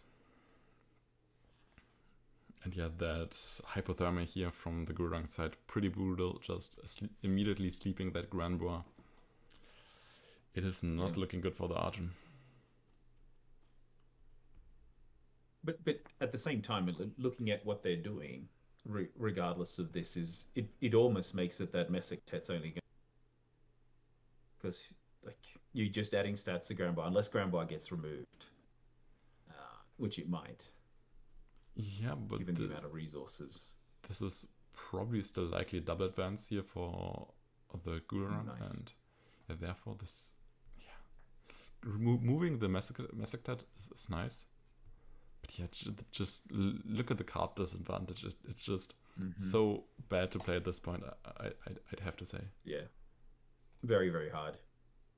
And they can also sleep through hypothermia one more of their cards. That is they really also very true, yeah. Jeez. And Gurung, as I said, Gurung gives me nightmares now with how strong it is. Yeah. Very understandable. And it actually just favors playing out that Orders carrier over the field reinforcements. They could just start of day play out Hypothermia, Sleep, and just have one additional card in hand. But yeah, actually they still get a token out of it, so it's fine. I do have a recruit stuck on my page now, so I do have to refresh real quick. So with this, like if you're playing Ghoul Rain, would you not play Hypothermia first? And basically aim to win this round? I think so, yeah. Hmm.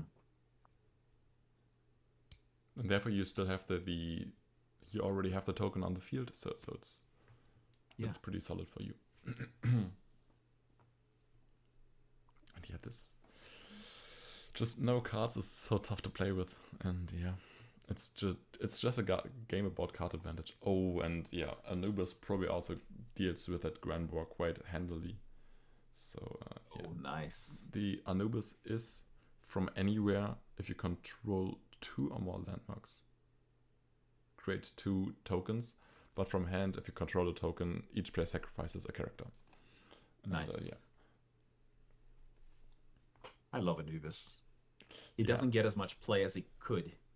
Yeah, it's probably due to all the tokens in the game, because you just sacrifice tokens. Due to Sigismund. Usually. Yeah. And also Kojo. Oh, that's a really, really nice card, but I think it's a bit too late.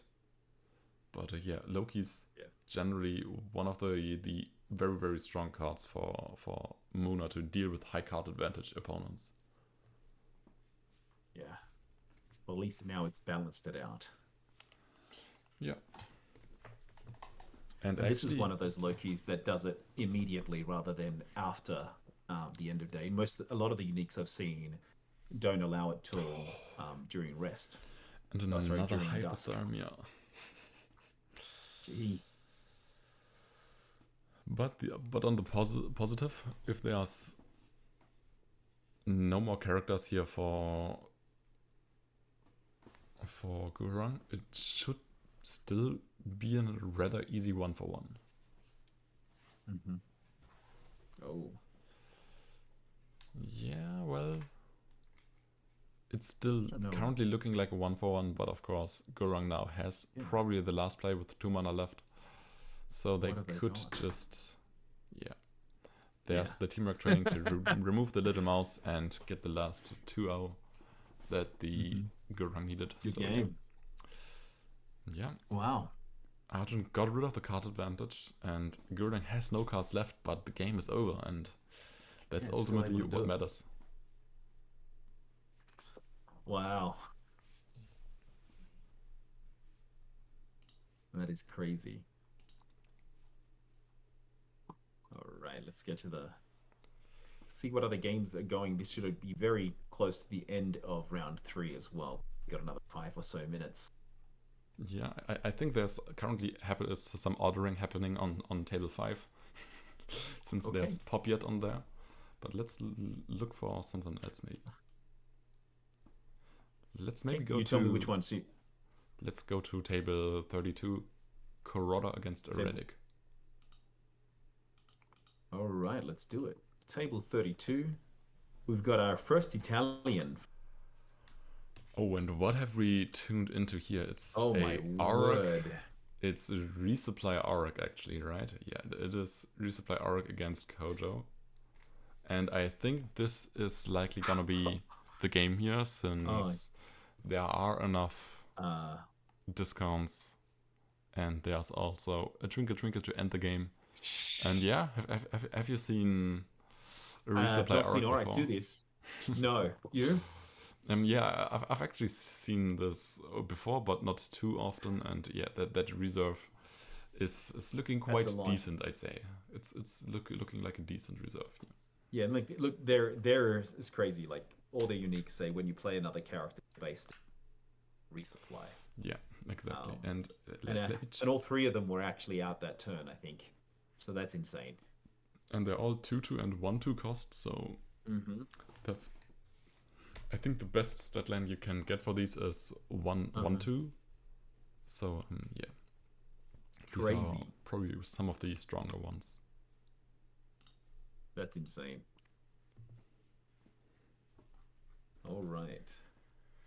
But yeah, at some point we have to see some of these crazy resupply loops in these tournaments, since they are, I'd say, quite strong, and They're we part of the don't game see now. them too often. Yeah, there are a bunch of them in the game. There is definitely what we've seen just now in Lyra to just play an Auroch, but there's also a Farnus to just resupply whenever you play a spell, and then gain a lot of resupplies or get a lot of discounts through your support abilities, and those are quite similar decks, and I think there's also possibility for other factions to just mass resupply, especially in orders we've seen so far. Absolutely. I'm interested to see where the gameplay goes. I know Equinox is looking to try to balance out some of these crazy dynamics, but I also hope they don't go too far. There needs to be something.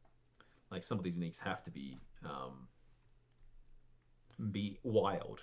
Yeah, because it allows us to be on our feet.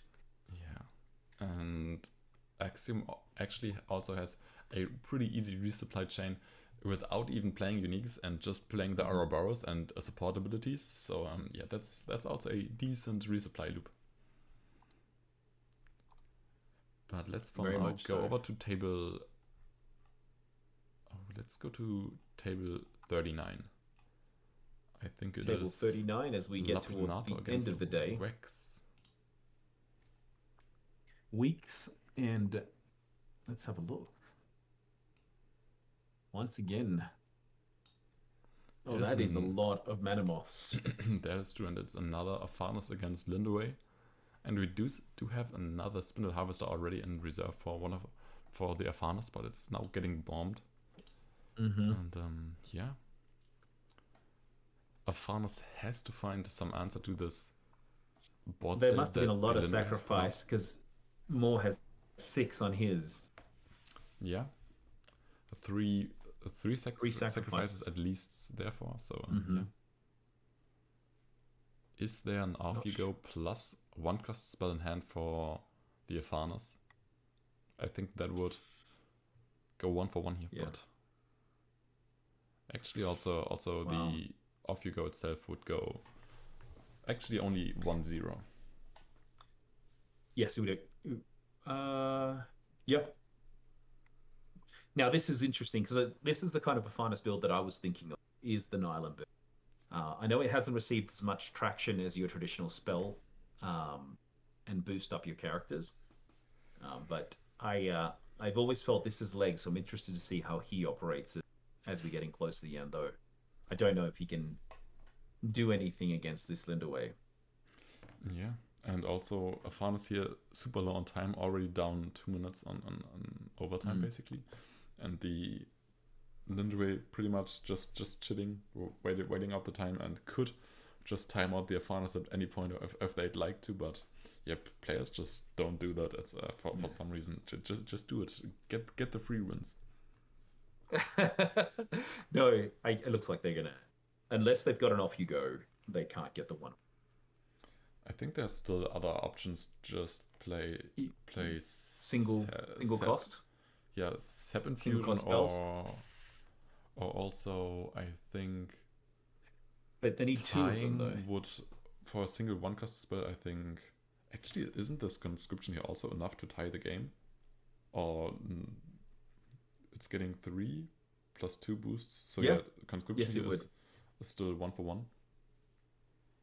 So, conscription will give you 4. It will give you 3 plus 2. 3 of them only. Plus the 1 will give you 10. So you're just going to tie one side. So you'll still be behind in total, but you're not going to. It's 5 stats in total because it's 2 boosts onto the Mage Dancer plus 3 dudes. So it's 5 stats total. You're right. For Yes, the it does. 1 for 1. Okay.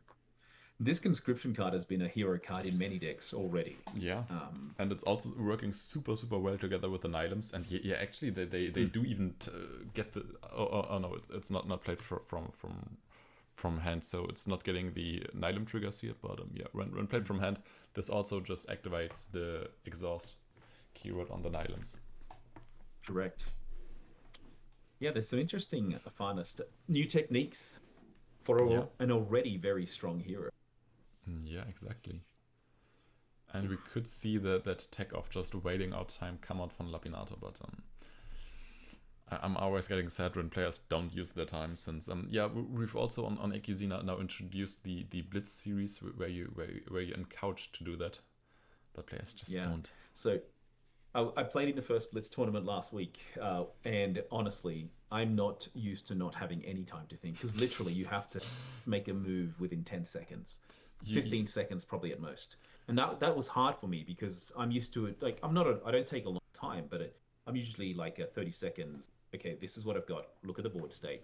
But as Pandy Andy put on the broadcast, you have to be thinking about your play in spite of what your opponent does, and then be very quick to decide, is that the path or an alternate path. But I ran out of time twice out of my games. Yeah, you should have seen me in person on on Tuesday. I was just constantly moving on my chair because I had to act so fast that my entire body wanted to move fast. And, oh wow! A third Nylon comes out. This insane by a 3 Nylons. But the thing is, like, they're great. It's great that he did that, but there's very little in reserve right now. Yeah, but actually just trying to overload the companion side, so this could be a rather easy trade here, and I would expect some removal in Off You Go, or also license removal for that more. So it's a bit easier to get that 1/1, and also Rime Frost here is good use pretty nice. And then you bring out another.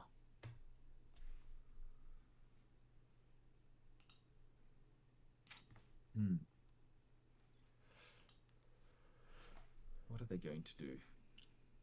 Yeah, it's tough here for the Lindaway just to, but Pacify very gets a lot of stats here for now. Yeah.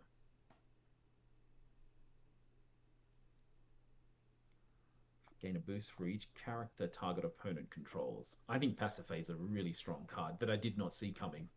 I did not expect it to be as good. That is definitely true, and now Afanas is kind of threatening the 1/4. Afanas isn't. They are technically still threatening to take a double advance here with cards like Sap Infusion or Joyride to just surprise the opponent. But Lindaway kind of has to react. But I also like these plays just daring your opponent to answer this, even though there's nothing they really have to worry about. Wonder why I played it on. Okay, I guess this now gives them a chance to go either side. Yeah, and also if there's an Off You Go here available to the Lindaway, they are also just threatening to take this game here. Correct. Now the big question, is there 2-cost removal? Or another 2-cost character? And no, it's not, so yeah. All right, we are going to go for into the arena, though I don't know if we're going to have time to watch the arena. Oh yeah, that is a good question, and this game might again just get time out during the arena. So this Lindaway, even though both of these players had the opportunity to close out the game at this point, but didn't have the cards in hand for it. But Lindaway still play a bit slow, and my little girl is joining us. They're just going to go pick up my other daughter. So thank you. Sorry about that distraction, guys. Team. All right. And we have some people getting excited about the Turbo Tuesday in chat. So Turbo Tuesday is going to be fun.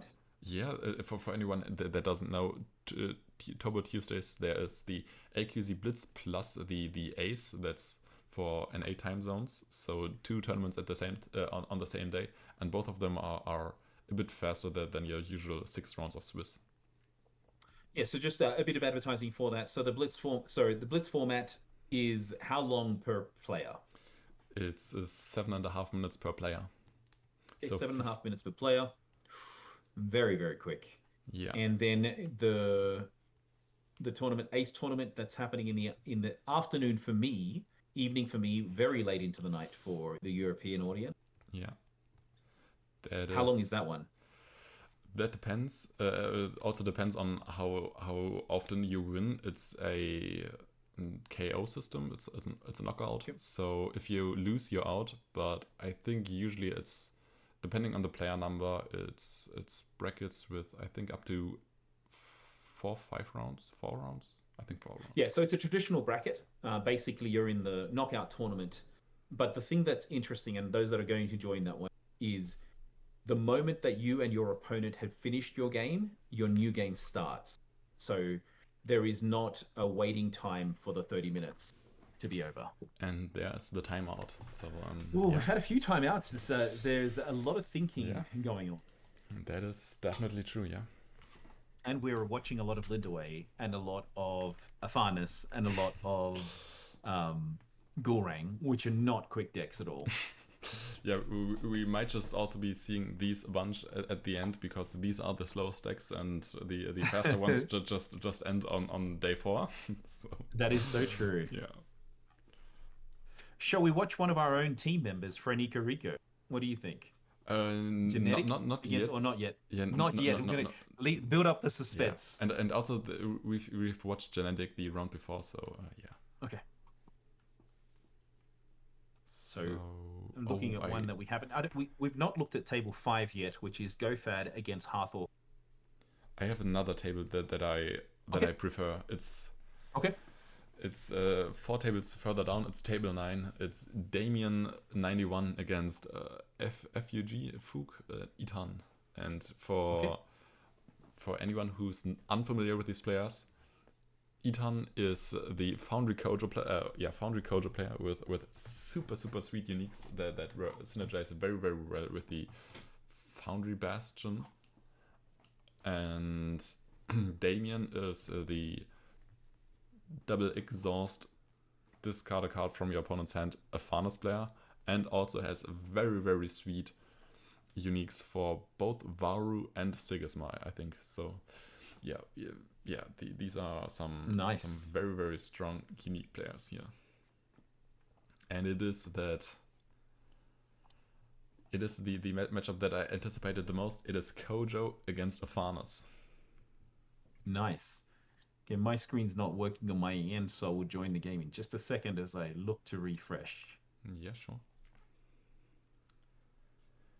And yeah, this matchup is can go really either side. Does the Afanas find their disruption early on, so they're making the Kojo's game much harder, or is the Kojo finding their setup with Foundry and their uniques early on, or what's the game plan for these players here? And there is that day 1 Foundry for the Kojo, so good start for them. Very good start. Oh, immediately answered. And immediately taken out. It looks like Damien knows Idhan's game plan and has to counter directly, but it does mean Kojo does move.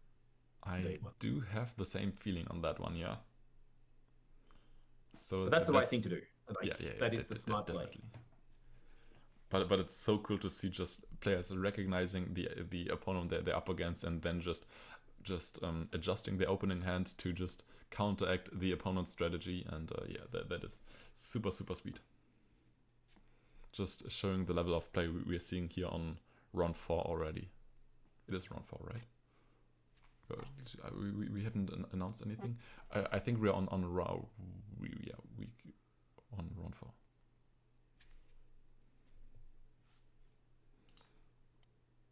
Great.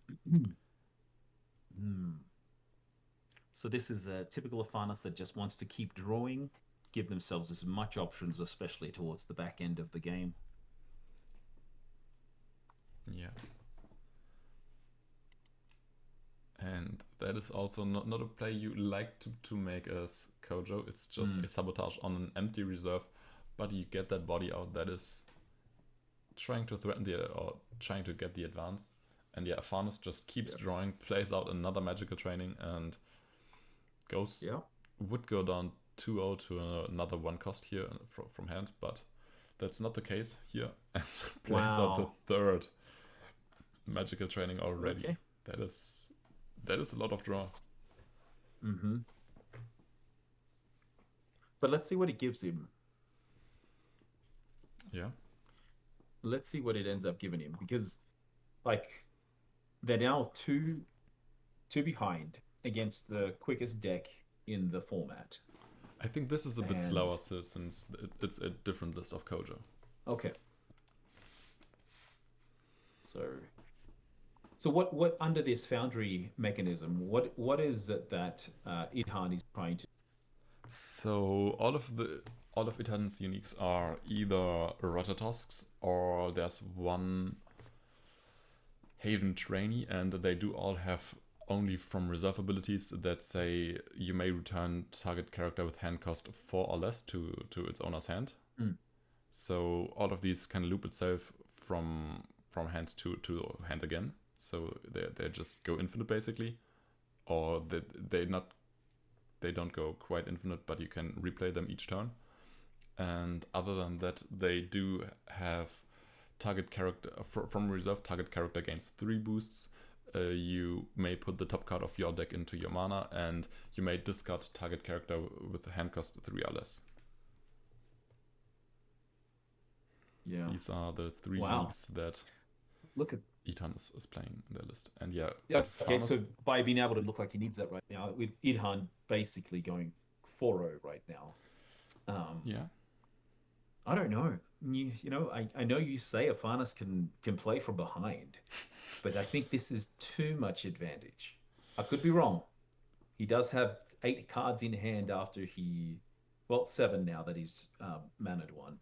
Yeah, it's actually this far behind. It's looking tough for Damien, but if there's a player I think can still make it work, it is Damien, and that's kind of a rather late Nylon Wither Tree. You'd have to get this card out earlier, I feel like. But if you don't draw it earlier, that's probably why they spend so much resources on finding key Trying to find something. key cards here, and yeah. It's a tough one. And now if But I'm interested to see if he can come back. There we go. Second Foundry. that's And that's we good have for the Kojo. another. Yep, straight away. Yeah, It's of almost course. automatic. Almost course, yeah. automatic. That But it's still just a 1-for-1 license at this withdrawal point. is only for one thing. Yeah. Yeah. And the win condition gets closer and closer as. Yeah. And Oof. There's. now Itan basically being on game point if they find a double advance. And even the Belasenkas here, they are strong, but can they save Damien here at this point? I am not too sure of that. Yeah. But yeah, these Belasenkas at Now- this point would double exhaust plus get rid of a card from hand. So they are quite strong, and they also do get that additional mana moth from the Nylon Wither Tree. So definitely potential. But yeah, it would be useful to bring out if he's got it. He does not at the moment. I always prefer, if I'm playing Belasenka, that I'll always play it the first it's my opponent's turn, so then I can play it from reserve the next round. Even if they choose not to play as many characters, I've stopped them from having access to things in reserve if they've got abilities as well. That's just the way I tend to play. And look at this Jeweler Grit coming out, getting rid of it straight away. There is a lot more options to play against these different decks. Really fun to see. I'm sure not as fun for Afanas players, but given Kenagirian Mage Dancer is their staple, a way of playing. Yeah. And yeah, just getting rid of that Mage Dancer, very, very painful, I have to imagine. And it's seemingly a tough decision here on how to stabilize this game for Damien. And yeah, I'm also not quite sure what it has to be here, since probably your strongest character is that Mage Dancer that just got discarded, and your uniques don't do there we go. too much here. But yeah, there's a second one. So There we go. Yeah. Oh man, that makes it difficult. It's He contesting has to down do to something. 6-4-4. to stop the double advance. He has to get 6. Okay, there we go. This will do it. Yeah, To at least block out the. mm-hmm. Not enough to one stat too little to block both of these expeditions. So yeah, Ethan now on game point essentially. The saving grace that Damien has right now is that at least the Kojo does not this turn. So yeah, I still think they can do it. I think they can, but the Nylum is useless right now with nothing in reserve. Yeah, I mean they can still play cards like Joyride here from hand or other things that are cooldown, so that they get that with a true proc. They can also just exhaust their own reserve here with Belasenkas. But yeah, I think you wouldn't like to do that play since it's probably too weak and you just want to attack the opponent's resources. And yeah, it's still looking so hard playing against. Your game plan was basically just attack your opponent's resources and gather card advantage, and you're only up 1 card in hand plus 2 cards in reserve, and yeah, therefore you've given up 4 expeditions by now, and it's not a good position to be in. Yeah. Although, like, this is also a very good card to bring out with the category Mage Dancer. We'll be able to give you benefit. Yeah. Quite easily. Kojo's all, but he gets no benefit from the mess at the moment. Yeah. Potentially, at most, he'll get one of these in the whole game. Mess this late, I don't know if it's useful. I'm also not too sure. I would imagine that it's if you just plan on going down a bit and just try to get some cards, gain some card advantage back. This could work. This could help you, but this also might just be a slow play. And there we do see the third Foundry already. And if there's a unique in hand, especially a Haven trainee, I think this game could really quickly be over. But let's see what the last options are here at this point. Okay. We do see that Belasenka just kind of be committed onto a board. Yeah. But yeah, I think this is. What does he have? Yep, unique Haven training. You called it. Yeah. You called it. Yeah, that card is good. That is a good card. Wow, gets rid of both things. Yeah, and there's also that cooldown, and that is actually blocking for now. So very, very crucial joy right here to find for Damien to just not lose on the spot. That is crazy good. My goodness. Okay, I thought I was calling this game just then, but this is good. Yeah, I also thought it is over, but no, very, very crucial joy right here. But yeah, that Haven's trainee can just. This Haven trainee is so good. If the Aphanos plays a card, the Haven trainee can just ascend itself to discard the card from the Aphanos, send itself to hand, and then can just be played again with a Foundry from hand again. And but I think it's going to get not sabotage, but it will get if he can, he'll exhaust. Yeah, and we do see that he's playing it out, but it's discarding itself. Yeah, it's probably just sending itself back to hand. It's probably just a pass by. It's very expensive, but true, it can send to hand the Nylum. Yeah, that is good.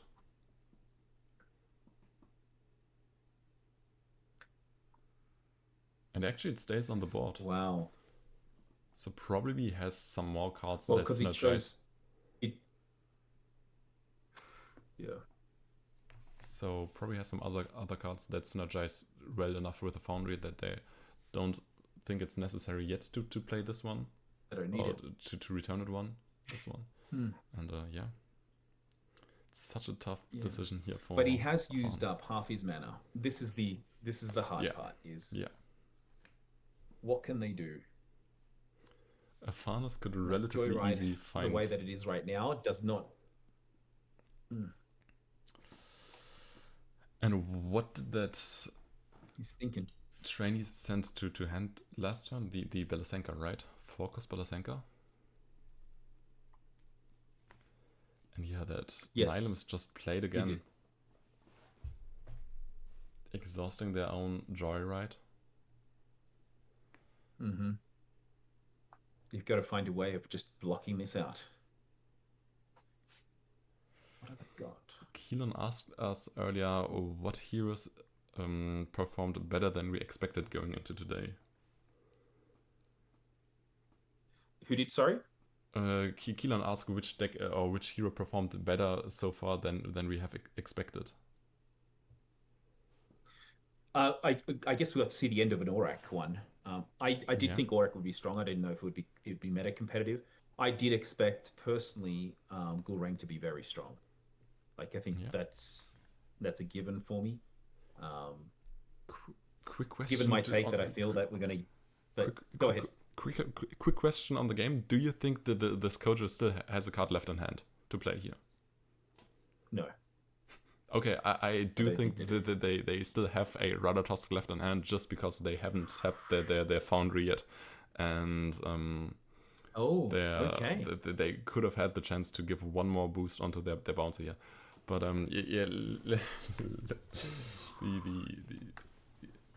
just saying which heroes have performed better than expected is hard to answer. Yeah, I'm also not too sure. I just think Aurak has performed like it's good, but the expectation was that I do believe Gulrang is going to be that we're cycling through Ortus heroes being the meta leaders. In season 1, or season 2, we had Siggy, and season 3 is going to be Gulrang's season from an Ortus perspective. Yeah, but you're still not sure. It's still early days. Yeah, I don't know which heroes are on the top right now, but yeah, that's Banishing Gate coming out here. That's kind of just that's a big cost for. That feels like you're conceding the game here, but maybe there's a 1-cost spell and they could therefore just close out the game if there's no 1-cost left in hand. But yeah, just seeing that untapped Foundry just leaves me wondering if there's a Ratatosk left in hand. And the Foundry is getting tapped here, so you were right. Yes, just because you would have used it on your Haven bounce. You would have. Yeah. Actually, if there's a Beauty Sleep, this game is still on. But there's the GG. Yes. Good game. No Beauty Sleep, unfortunately. But Beauty Sleep would have been so good here for Damien. Yes, Beauty Sleep would have been fantastic. You sleep the Ratatoska, are able to progress yourself a little bit, but then you're in a bit of trouble for the next day. Yeah, but that's is trouble kind of, for another day. Yeah, exactly. And your opponent is kind of resource starved, so. Mm-hmm. But yeah, Itan taking it, so we can head over to another table. Well done, Itan, against Damien. And if we go back, do you want to do table 5 now if they're still on? Sure, but yeah, that table is finished. Or they may. Here we go. Let's have a look. Yes, they have. Table 11 seems to be table 11 or 14 still have a fair bit of progress, same as 15, which is Caballo against Valenson in 15. Oh yeah, then let's go over to table 15. I know that at least Valenson is practicing Gulrang recently, and they do have quite a fun combo in their deck list that we might get to see here, and it's Gulrang against Sigismar, and we are on that. See, look here, Gulrang's game plan is going to perfection, have not moved. Yeah. Have everything they need. Exactly. Now that they are online. Exactly. But there was a Caligarian Alchemist stick around, probably due to a sleep or something like that. So yeah, I don't see what could have potentially slept this. Wow, they probably slept themselves. The Caligarian Alchemist is very, very strong. That unique they've got. Oh, with Orders account and it was slept. Okay, yeah. Probably, right? The Orders accountant that would have slept it. That's good. Very tough one for him. Yeah. This might be Still 3 expeditions away for the We'll see Sigismund. what happens right now with whether Caballo. It's interesting. Look at the time clock difference between Valence and Caballo. Oh yeah. There's with half 7-minute differential or 6-minute differential. So Yeah. And we now see just players chatting on the table.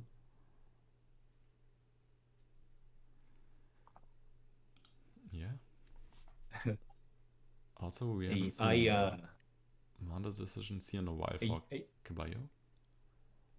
Rude folk, I'm go for a second. One of my babies is waking up. Can I Yeah. join you in about 10 minutes? Sure. Okay, I'll just mute myself for 1 second. Apologies, team.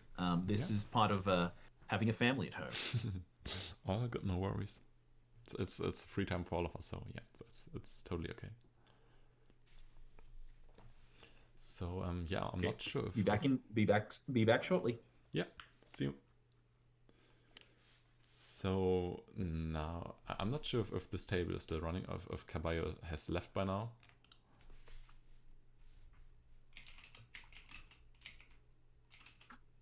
I think I'll just go over to another table and just assume that Caballo has left, since they haven't manaed in a while.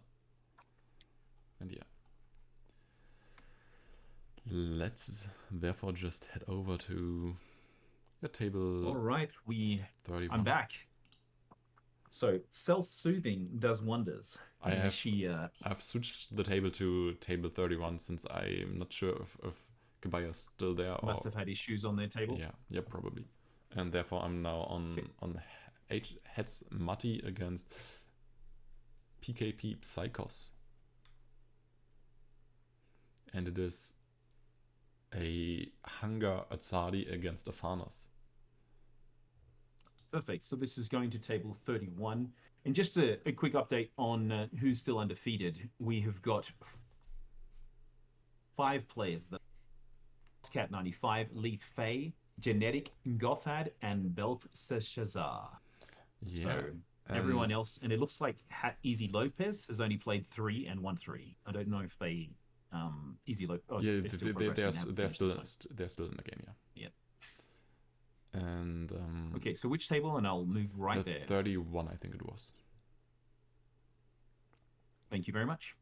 And Leith Faye actually being probably one of the most consistent players already this early on in the season. They have gotten first, last, or they've gotten second on the big tournament in Argos. They've gotten undefeated in both Monday and Thursday events, and yeah, they are again undefeated already in this AWOL so far. So yeah, very, very consistent on their Kojo.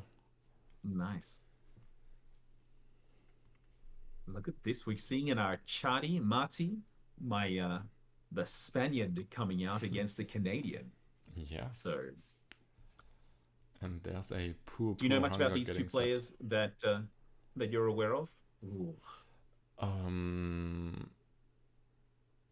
Not too much. I've heard someone say that Psychos is actually from their local store, but I don't know too much about that. Okay. What is? Awesome. This is very interesting. Like I don't know if you can. It's not going to be shown on screen, but Mati has 17 mana. Yeah. Which is just absolute insanity. But even with all that, the Afanas player looks like they have won. Yeah. Oh, actually, why isn't the mana on screen?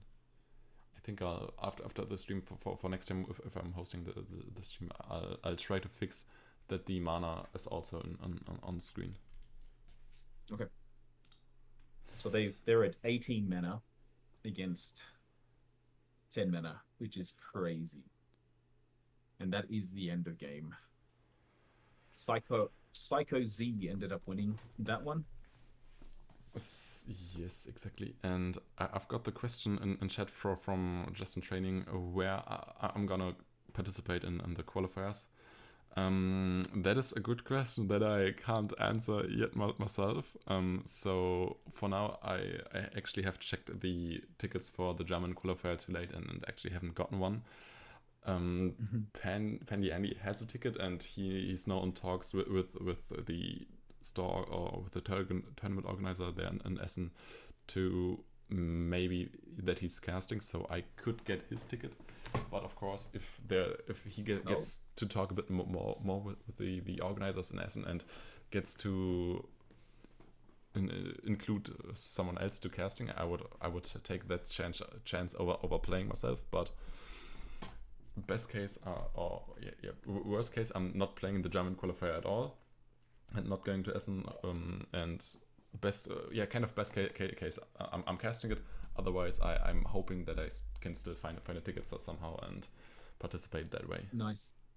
So I'm participating in the Dallas qualifier. Oh yeah. But I have said to the team organizing it over there to say, if you need me to support in other way, I'm happy to not play. I'd prefer playing, but at the same time, if I can make it an environment where more people can enjoy it, then I'll do that. Yeah. Do you want Kohlrabi's completes? I want the money and get paid to work. So you can head over real quick to table 8. It's the last match for the 3-0 undefeated players.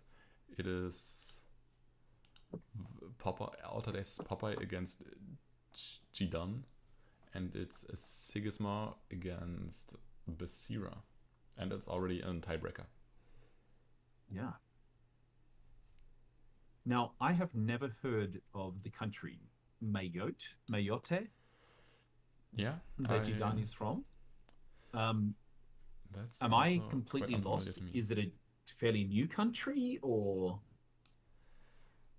I have no clue. I can't tell you. Okay. I've never seen that flag before, so yeah, kind of feeling a little bit sheepish here. And Basira's got an uphill battle to move forward with what they've got, but with the Bastion out, that does give them some stats they can play with. And they're starting off slow. There's also a pretty sweet kitsune here in the reserve for the Basira, just drawing each player or letting each player resupply, so it's benefiting them since they do have the Haven in play, and also boosting 2 characters. So yeah, very, very sweet. Yeah, but you want to give your other opponent a resupply. I think the benefit is much higher than the loss here. Oh, that is a nice Anubis timing here, just preemptively getting rid of that Fire Rabbit so it can't get boosted up by the Kitsune. But yeah, you'd still have to imagine that there's a card here from hand for the Basira, and it's another Fire Rabbit, of course. So now's the big question: does the Basira have enough boosts to get over these 998 stats that the Sigismar is currently showing? The potential is there with Basira, with the Bastion.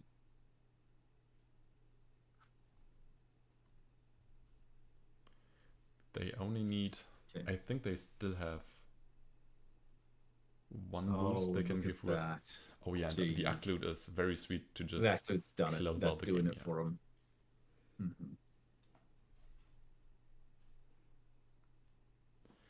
Yeah, I think this game is over. So. Basira.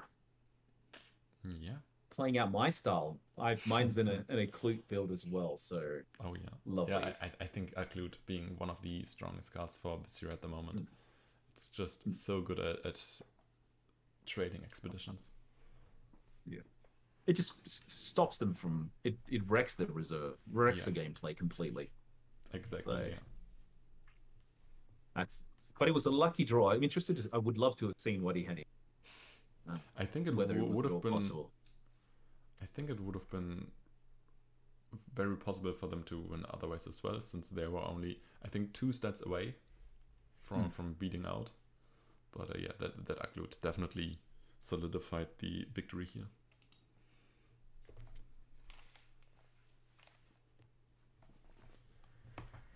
So let's see how many tables are still left for round 4. And I only find one table. It's table 53. Last table that we've got going. Padunk against Amelia. Yes. Do we have Go one there. round that it isn't going to time, or do the players here also just find a way to just stall out and not win? And yeah, it's currently looking like... Yeah, and Fen really does need to make this a quick game because they're running out of time, and they Yeah. are the one that is winning. So if they can just get this this progression through quickly, otherwise they will lose on time. Yeah, Yeah, there it was looks a like they're going to. Baba Yaga unique played that is drawing a card and putting that license withdrawal into reserve that is currently not doing a lot on the field. And yeah. Yeah, and that license withdrawal that's there, it cannot remove the character that's in play because it was it didn't have a boost. Yeah, exactly. And So Gurang now it's- knows which expedition to play on, since that field reinforcements, since that Spycraft resupplied that Hathor, but the legate sadly not enough to block on Mountain Expedition, so Fen is able to close it out here. Yeah. There you go, Fen. Let's go. Using the new landmark, the Tech Lab unit, to resupply and Yeah. have 3 cards in reserve. Very, very sweet card. And I think, oh, there you go. Double advance. Oh, still Just to Gyrate. real. Yeah. Yeah, a card that we've barely seen in Fence or in Lyra at all so far, but Yeah. definitely has potential. This Joyride. Yeah. What is Not actually bad at the rare upgrade in Lyra? I don't quite know right now. It's double. Don't you get double boost? I'm not too sure. I don't know. All right. Looks like we're about to get to the next day. Still waiting. Someone mentioning in chat that we can't see the mana on stream. Yeah. For next time I'm trying to fix that, but for now I think just trying to adjust sizes. I fear just messing it up more than it helps. So yeah, I'll try to fix that next time. So Kohlrabi's put a little comment in there as well that says he was so fun playing against me. So in the last, I beat him in the final round to see who went 4-2. Oh yeah. I clued 3 to 4 times, the same one. So he just kept on coming back. So he did not have fun with his deck, unfortunately. I got lucky, I'll say that. Yeah. But that was my first ever ranking on 39 cards. Oh, that's so nice. I'll always remember beating him to get myself up on the board. Perfect. All right. Are you still waiting as well? No, I cannot see. For me, round 5 is up, and for everyone. Is there a cut you've seen over the last? Go ahead. For anyone that's just joining in, we are on week 2 of the Altered Weekly Online League. We are now in round 5, so only 2 more rounds left. And we do for now have 8 undefeated players, but we are not looking at them just yet. Do you want to take a look at the resupply Auric that we've seen earlier, the ending of the game, and now take a look at the full game of them? Absolutely. So which table would this be? That is table 20.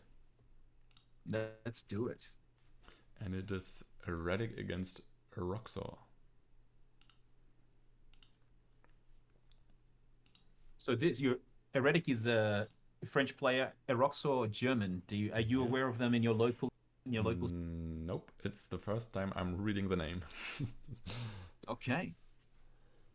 And well, hopefully you'll get to meet them at one of your locals one day. Yeah.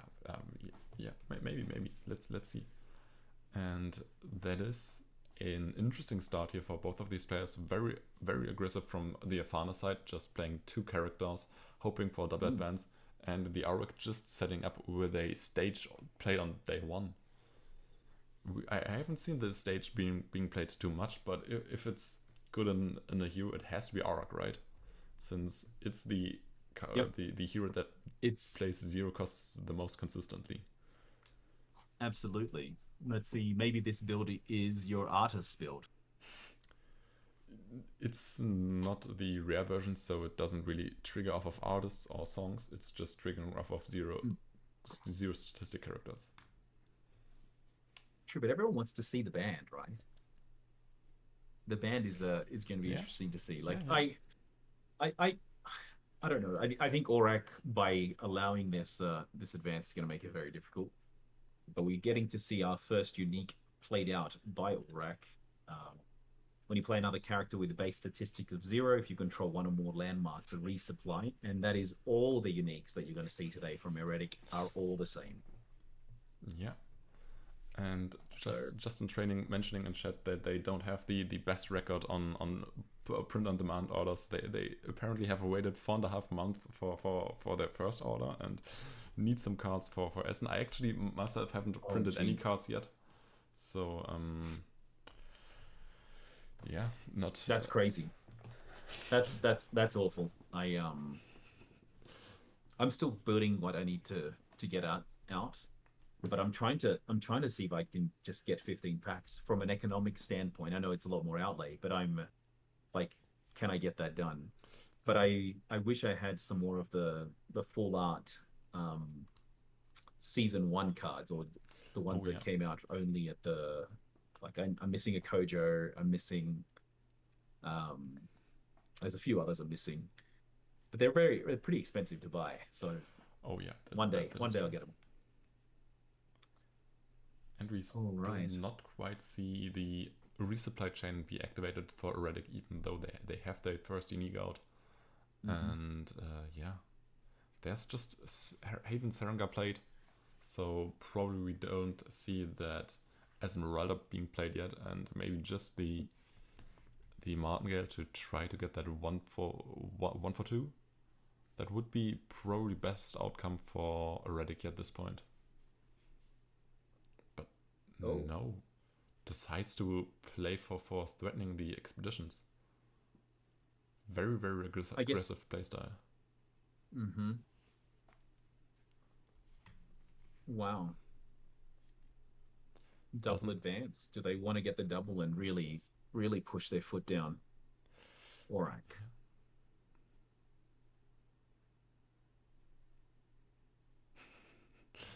Okay.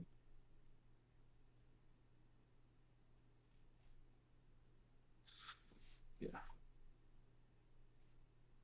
It's a tough one. Oh, yeah. So it's still a 1-to-1. Yeah, that is probably a good outcome for the Aurak, but yeah, they do only have that Serenga at this point. They do have their hero ability on day 4, but yeah, it's being that low on cards can't feel too good. Yeah. But still, that is a deck that isn't really looking to, that at some point just randomly generates the biggest card advantage you could imagine by just having their entire deck in their reserve. But having one unique already in reserve makes that game plan a bit harder. But there's what did the second unique. They drew? They got it off of their Aurak ability, actually. So when you play another character with a base statistic of 0, if you control one or more landmarks, which now they do. Okay, let's see what happens here. Yeah, there is a header already looking to anchor the unique, but it's getting some completely Okay, and we're seeing our first landmark potentially be used for a Farnus. We'll see whether they bring out Nylum Spires as well, or Spears. Is it Spires? Yeah, Spires. Nylum Spires, yeah. This is they're not getting the benefit that they want out of these uniques, the poor Aurak player at the moment. And not quite. While it was a cheap card to come out from top decking, it was a nice card for them to get. Yeah, that is true. But here, if they still have a 2-cost left in hand, I imagine they will use that support. But no, they're just gonna pass. Hope there's no character that gives the Farnus a 2-for-1. And there actually is that Mage Dancer, so at least the good part is the Afanis doesn't draw off of the Mage Dancer, and the game is tied. Mm. So that's the good part. They are actually ahead in cards now. That is very surprising. They are. But down on mana. So yeah, that Auric ability hit was so good on the Studious Disciple, but not the greatest mana wise. But still, Yeah, just gave him some. get your uniques. That is important. Mhm. And they should be able to, Aurak should be able to get themselves to trigger the ability again at the end of day. So for tomorrow, for the next days, they'll be able to have that character out, and hopefully by then they just start the cycle. Or maybe not. Oh, Nice. that is one very, very sweet So Belasenka. these are the strong Belasenkas. Exhaust 2 cards. Yeah, I think I've Leave seen zone. I think And I've seen that. Or, target permanent. oh, it's discard target permanent. I thought it was discard card from hand. But yeah, no, that's just. Why didn't they discard the tech lab with it? It's only when it leaves the exposition Oh, yeah, zone. I see. Yeah. So it has to leave the exposition zone if there are 2 or more cards exhausted. Yeah, okay. A very, very strong card. Very good from hand, not as good from reserve because there's no exhausting Yeah, exactly. with the card itself. But still, Wow, with the wow, header wow. here, rather What a rather see. easy 1-for-1. Mm-hmm. And both of the players just pass. So no more Yeah. tech lab unit, but yeah, actually, Yep. therefore Auric can't keep 3 cards in the reserve here. Yeah, so you're more than likely going to get rid of the croupier, right? I'd imagine so, yeah. I think you're on So then you can high enough now. you can high use the enough Hatter mana to for now. anchor your card. You might also just keep the croupier because you are too scared of cards like Off You Go, and don't think the anchor will do a lot. So you might just Maybe. discard the. But yeah, they still discard the croupier, and yeah. That Off You Go. The most worrisome card for anyone playing against Afanis or against Lyra. Yeah, against any Yizmi hero in general. I think all of these Yizmi heroes run 3 copies of Off You Go, so yeah, it's definitely a very, very strong card. Yeah, isn't Off You Go the most played card in Izmir? When it was released, I think they released an article. Equinox released an article that said, well, card. I think that was the #1 card being played in season 2. Yeah, it could be. I don't have the statistics in mind, but yeah. Penny just joined the chat and just said, "I'm in Essen, whoop whoop." And is in Essen right now, or is he going to Essen for the tournament? He's going to Essen, but yeah. Okay. There we go. Hello. Oh, and just playing Sarenga to block expeditions for now. Mm-hmm. That is a solid game plan. Just trying to stall out. Mm-hmm. But they don't get the. This. I didn't read the condition on the Studios Disciple. They have to control a landmark for the resupplies, and since the tech lab just got discarded, it's not resupplying anymore. Get it. Mm-hmm.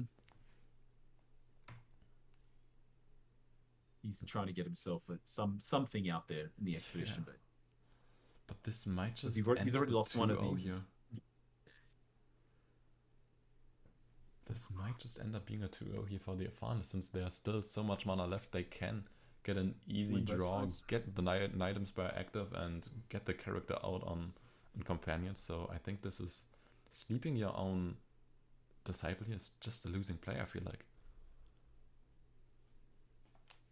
And yeah, Afanis goes for that line, just draws card with Magical Training, gets 2 more boosts onto their Mage Dancer, gets that final count onto their Night Inspire to get that activation, and yeah, for 2 mana now. What's the last play? Oh, and it's an important one with the Duel of Grid. Mm-hmm. Nice. So even if they use the Nylon Spires, they're not going to be able to go over what they need. Yeah, that is true. But actually, they now could they still can. just end it here. Get the Nylon Spires, get a one more one-cost spell, and the Aphanis has it.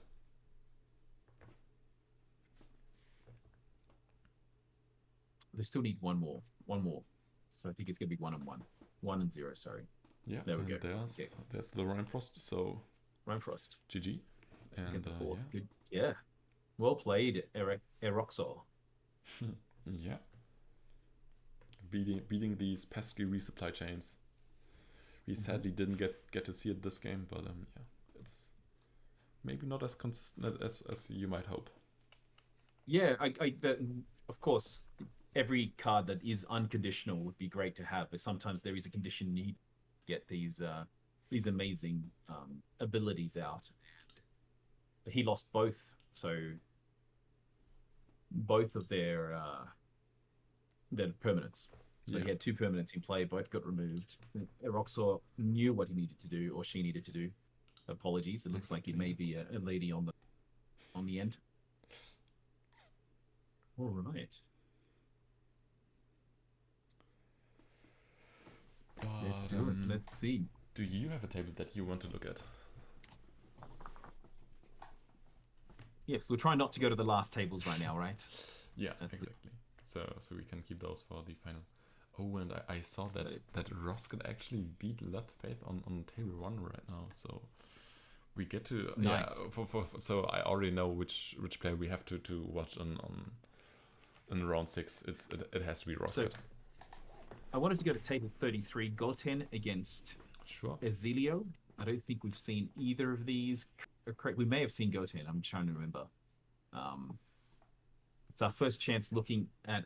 Have we seen? Maybe we did see Trace. This is the one we had seen before. Is this the Baku?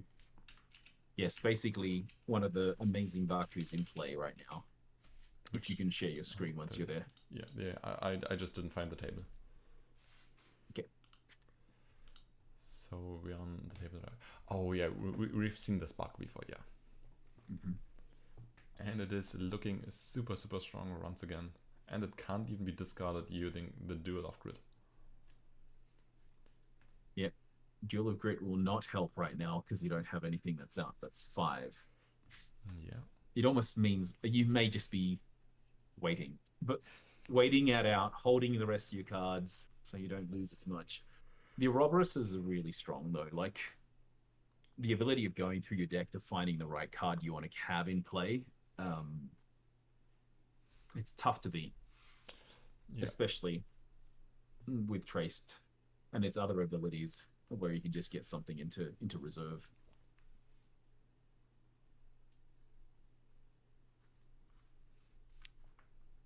So let's see. Can Kojo pull something off? They're going to have they're going to have their Buddha on in this turn.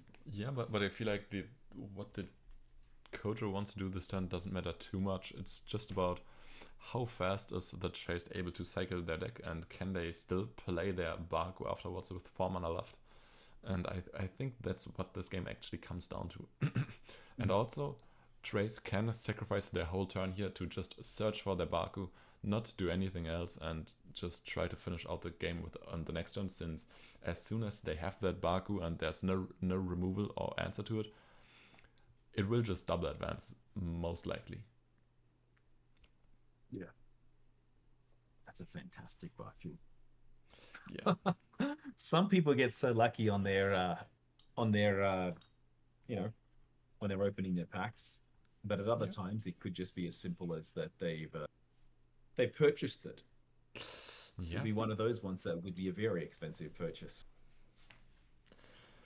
I think that Baku isn't the strongest. We've definitely seen some others that are otters are strong, a bit cheaper and do the same basically, and I think they are just a bit strong. Yeah, this Baku gets the on play discard a card, but I think just getting this effect cheaper and on multiple characters, and without that 2 permanent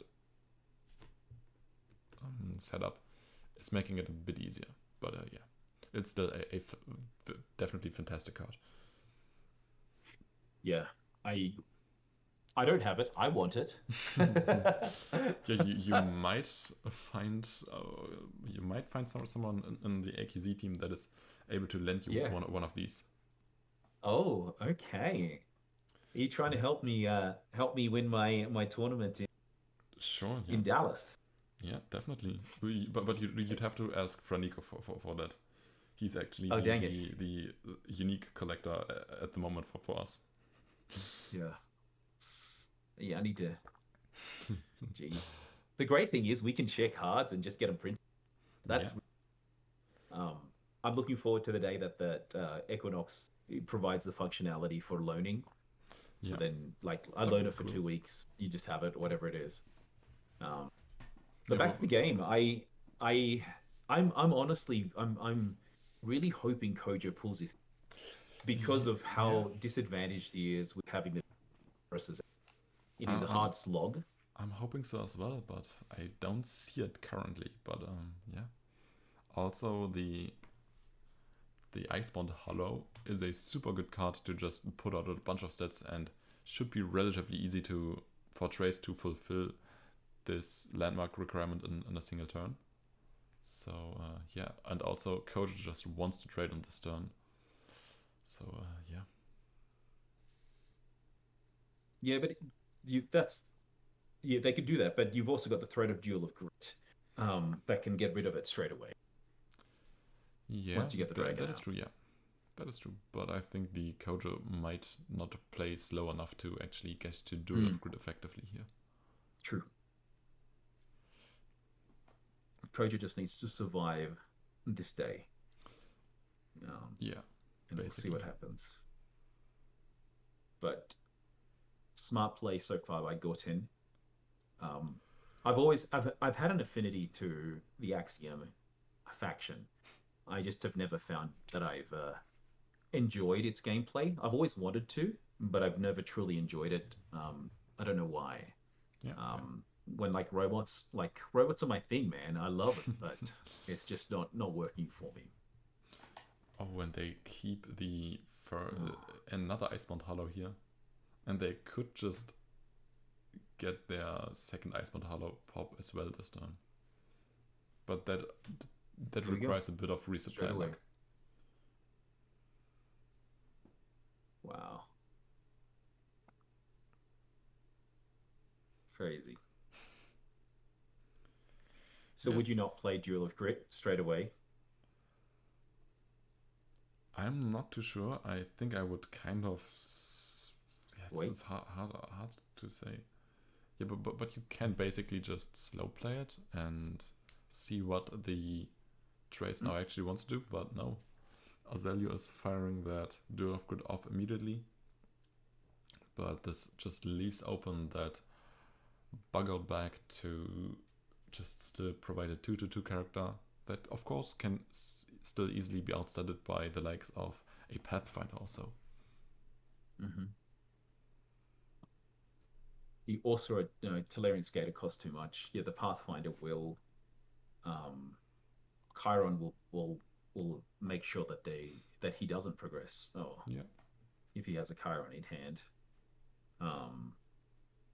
There are a bunch of 2 costs I think that are pretty good for the Kojo. Also, but it's a question whether or not Axiom does Trace have a one stat play. No follow up here for Kojo. Okay. There are so many characters in the faction that do it here. The Trailblazers, the Scully, Tracer, Pathfinder. Yeah, the Tracer is strong. So many 2-cost characters. No, he's got to try to find a way. Kojo has to try to find a way of winning. Yeah. Or without... either way, it's going to be end of day today. So we're down to the day 7 being the last day, I think, in here. But no Kojo to give him that buffer. Yeah. And also, the Trace by now has looped through their deck. They do still have that mechanical training in reserve, so there are potential 4 cards they can dig through with that mechanical training to find their Baku again. And that card. And then 2 more from Inari. Yeah. So potentially get another 6 cards in hand to pick 3. And the cards they resupplied can potentially even resupply more. So I think the chances for them to find Baku if they wanted to are rather high. But let's see what they actually go for here.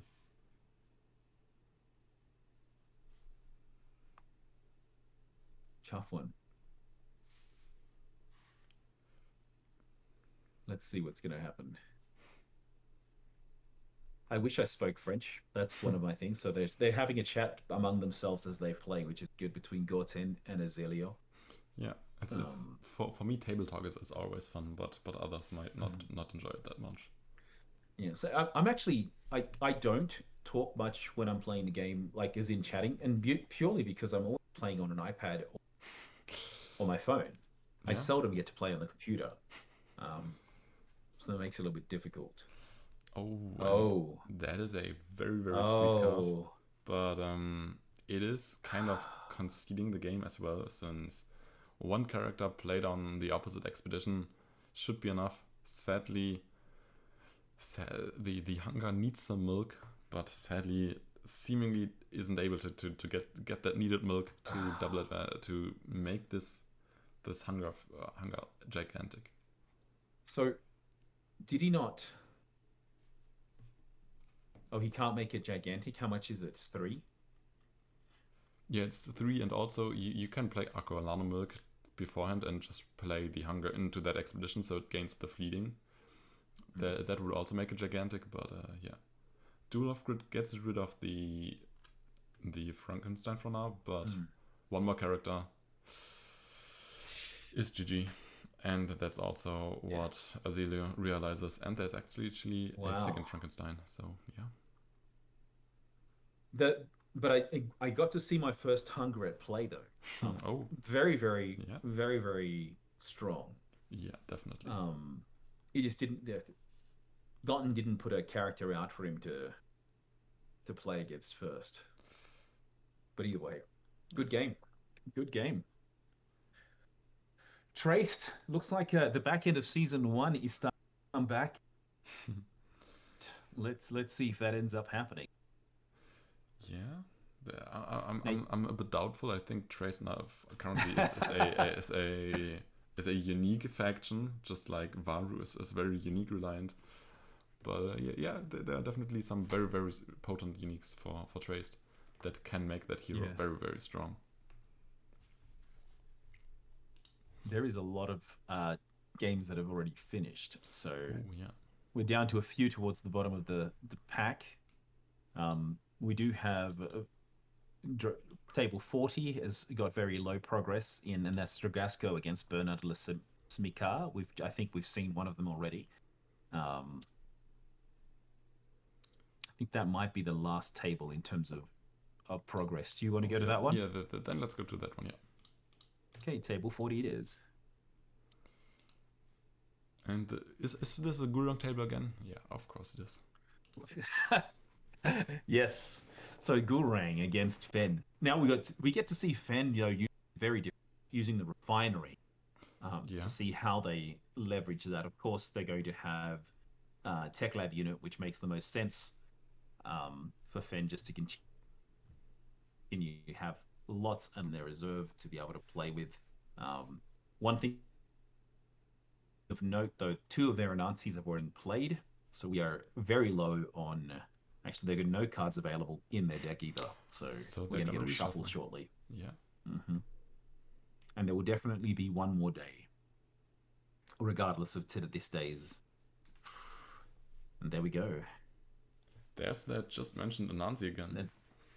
Anansi, and you've got the Esmeralda resupply because. Yeah, it's a which decent, they do have. It's a decent Esmeralda, but it's not doing too much on the board right now. It's from a board state, no. It's kind of more contesting that companion expedition if they really wanted to.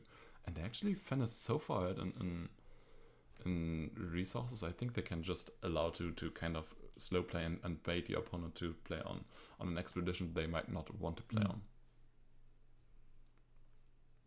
But just slow plays for It's a now. very, yeah. Martingale is a very good after you. Yeah, definitely. Oh, but Conscription also very, very strong card. Uh-huh. Is Conscription the Alright. better Anansi? I would almost say it is, right? If you're if you're playing against yes, a because Fen, only if you're Gulrang, yes, and if you're playing against Fen, Conscription is amazing. yeah, I would say that as well. Yeah. Yeah. Oh, with Septuend, a pretty good pickup. Okay. Also, giving the third Sep counter for that refinery, so the Anansi could get an additional boost, and also just exchanging boosts, quite solid. That second orders carrier not doing too much, probably just a slow play to see what the last plays here are for the Fen. But yeah. Yeah, but Fen's got eight Yeah. still to be able to play with. Like, there's so much they could do. Yeah. You'd activate the refinery straight away, right? Just to give it to Anansi, knowing, or maybe there is a removal. I'm not too sure. Potentially not. Yeah, I think this is also just a solid play. Just see what the opponent is trying to do. And knowing that this is their last play, they just passed, and Fen may be able to win both sides. Yeah, Nancy is 3, and that is definitely there you enough. Go. So it goes to the Fen. The Hatter. It's good to see the Hatter being played from hand for rather than just its reserve ability. Yeah. It's a very strong card from hand. 94. I don't know why you'd ever play it from reserve, to be honest, unless it's your only chance. But yeah. There we go. So, a win by Fen. Beating Gulrang. Yeah. Playing slow enough to beat the slowest Yes. Okay, looks like we're about almost at the new day. Yeah. That's funny. How many Let's have a look. games are there still left? Scrolling down. It's much easier to scroll down. There's one more that I can see, table 23. 4 tables left. Okay. Oh no, it's 3 tables left. Then let's head over to table 24. It's Damien again against Tanky. I think we've seen both of these. It should be either Afanas or Afanas Lindaway. And it is that Afanas against Lindaway.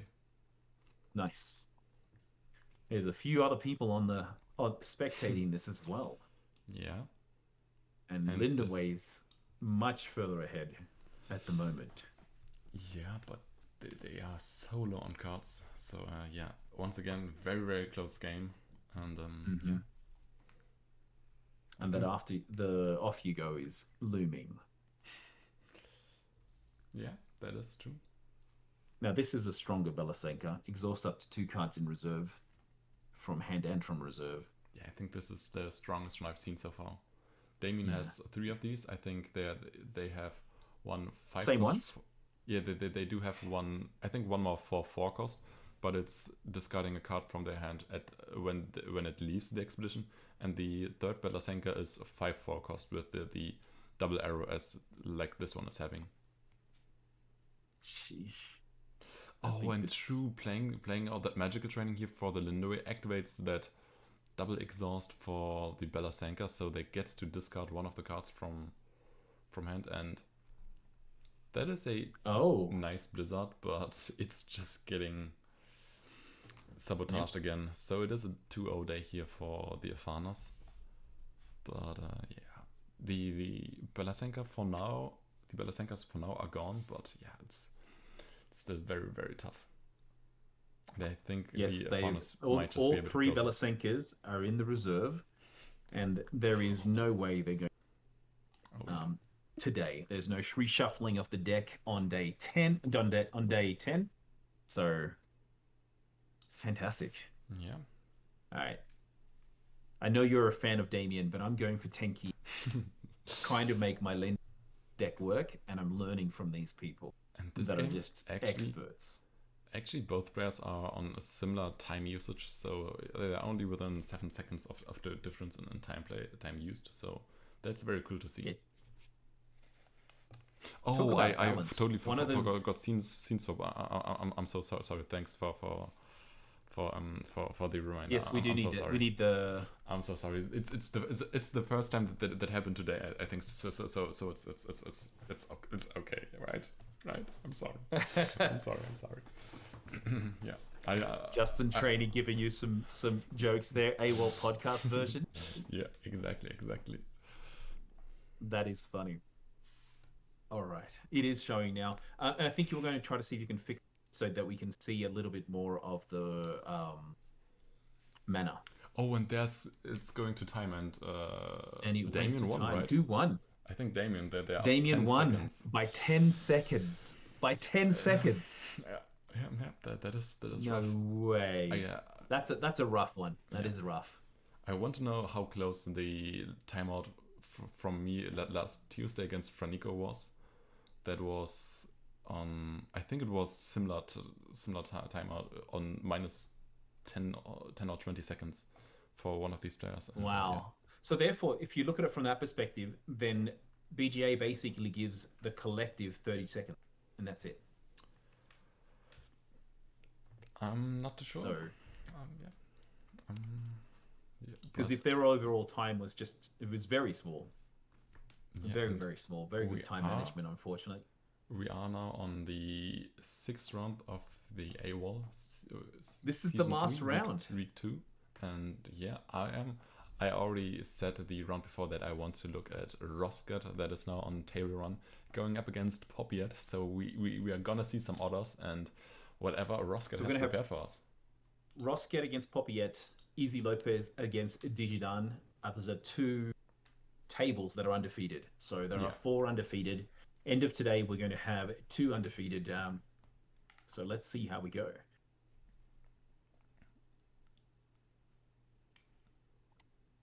Against Popiet.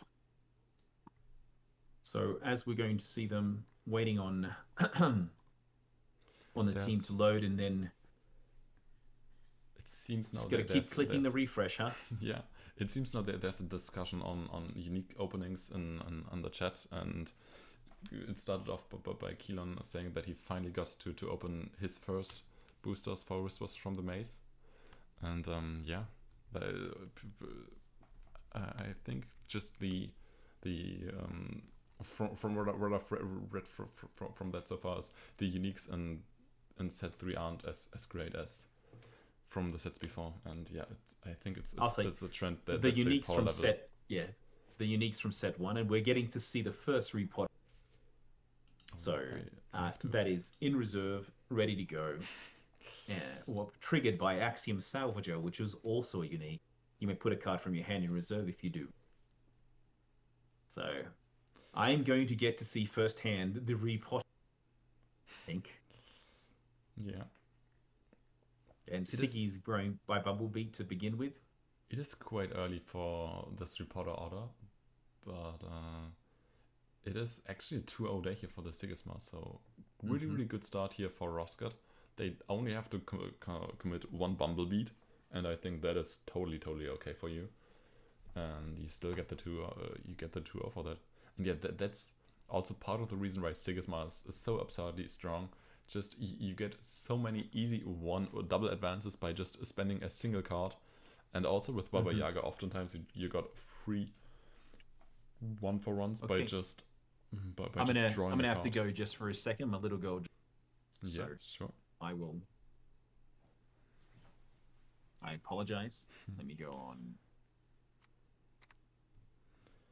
And I feel like I've already seen Popiet once play against a Sigismar, where the Sigismar got too many early advances and they didn't manage to find things they needed and just lost off of the early advance or of the early expedition lead that the opponent Sigismar has generated.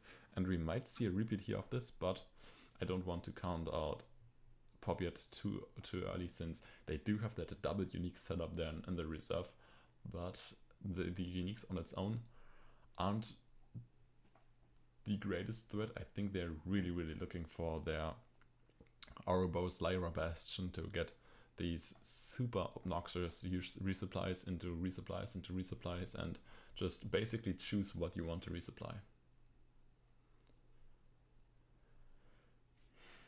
And here it's funny to see the Bumblebee.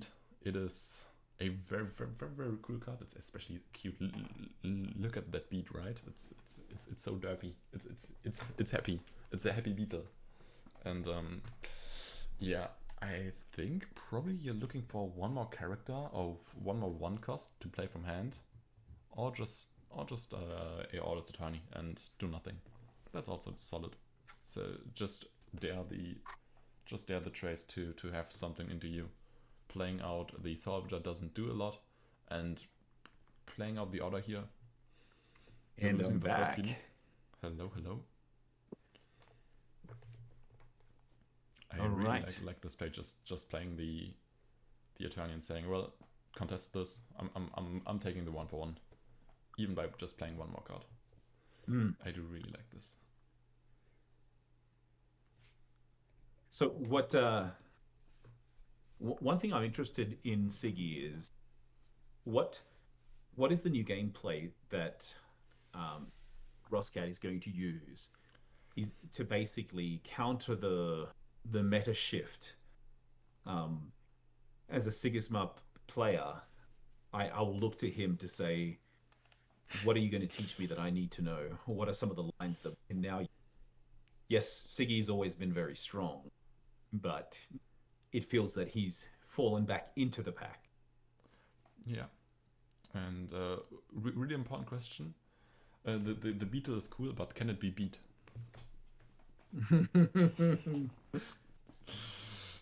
Oh boy. Yeah. This Bumblebee right now is fantastic to be able to play for when you can next turn, as long as it doesn't sabotaged. But Yeah. I don't think Copiette runs sabotage. Yeah, I also don't think so. Oh, and I Okay. wanted to say that resupply plus that put to hand are super good cards here for Popiet, since they do basically get double advance out of that. But no, there's one more Orders Attorney in hand here for Roscat, so they basically get a kind of free 1-for, or get a 1-for-1 with that, and still draw a card on the other expedition. Also, what would be super passive from Popiet here is just saying, well, I'll let you double advance, but you just don't get to draw a card here. Actually, still gets to double block here, and yeah, double block, but it allows the Siggy to have his card draw. Yeah. The Repotter Otter coming out so early, Popiet to play slightly different, because now he's only playing with 1 card in. Outside of those, he can get through extra resupply. Yeah, it's a bit tough. But yeah, a little bit tough, but I also say these are the experts that. For some reason, your mic is cutting out like always part of your sentences. Okay, is this better now? I'm not too sure. You have to talk a bit more, and I can tell you in a bit, but yeah. Let me know if it is. I'm hoping it's not more mic issues. Yeah. But and there finally the Reporter Order comes out, just activating the trace ability and putting 1 more card in reserve to get the first order, to get the first brass buck. So yeah, the order is now alive. Yes. And there are at least 2 more brass bucks that are gonna come out this day. And yeah, it is super low card advantage here so far for the or super low cards for the trace so far. But they don't care too much. As soon as they find the Lyra Bastion, they're just gonna resupply, and all of the card advantage for them doesn't matter anymore too much. So yeah, they should be rather happy. Yeah.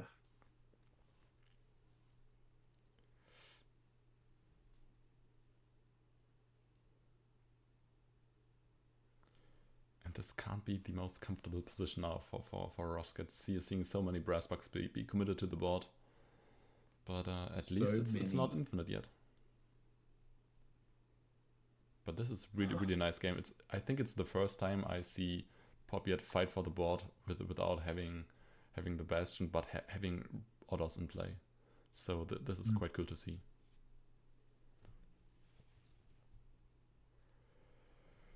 He's gonna play the last one. Yeah, Rosket not having a 2-cost character, I feel like you'd really want to keep this Eternian reserve just because you want the draw eventually, but seemingly not having another 2 costs to be played into this. So it's just a 2-for-1, and the expeditions are tied now. So now we're even on progression. Yeah, I'm not too sure who's favored in this, but yeah, it's cool to see nonetheless. Two uniques down by Poppyet. When will the third one? Yeah, we haven't seen anything yet from Sigismund. They've really played very low in terms of usage of cards. Yeah, only 2 cards that are in their reserve, and both of them in their discard, both of them being ordered. It's still cutting out sometimes. I'm sorry. Yeah.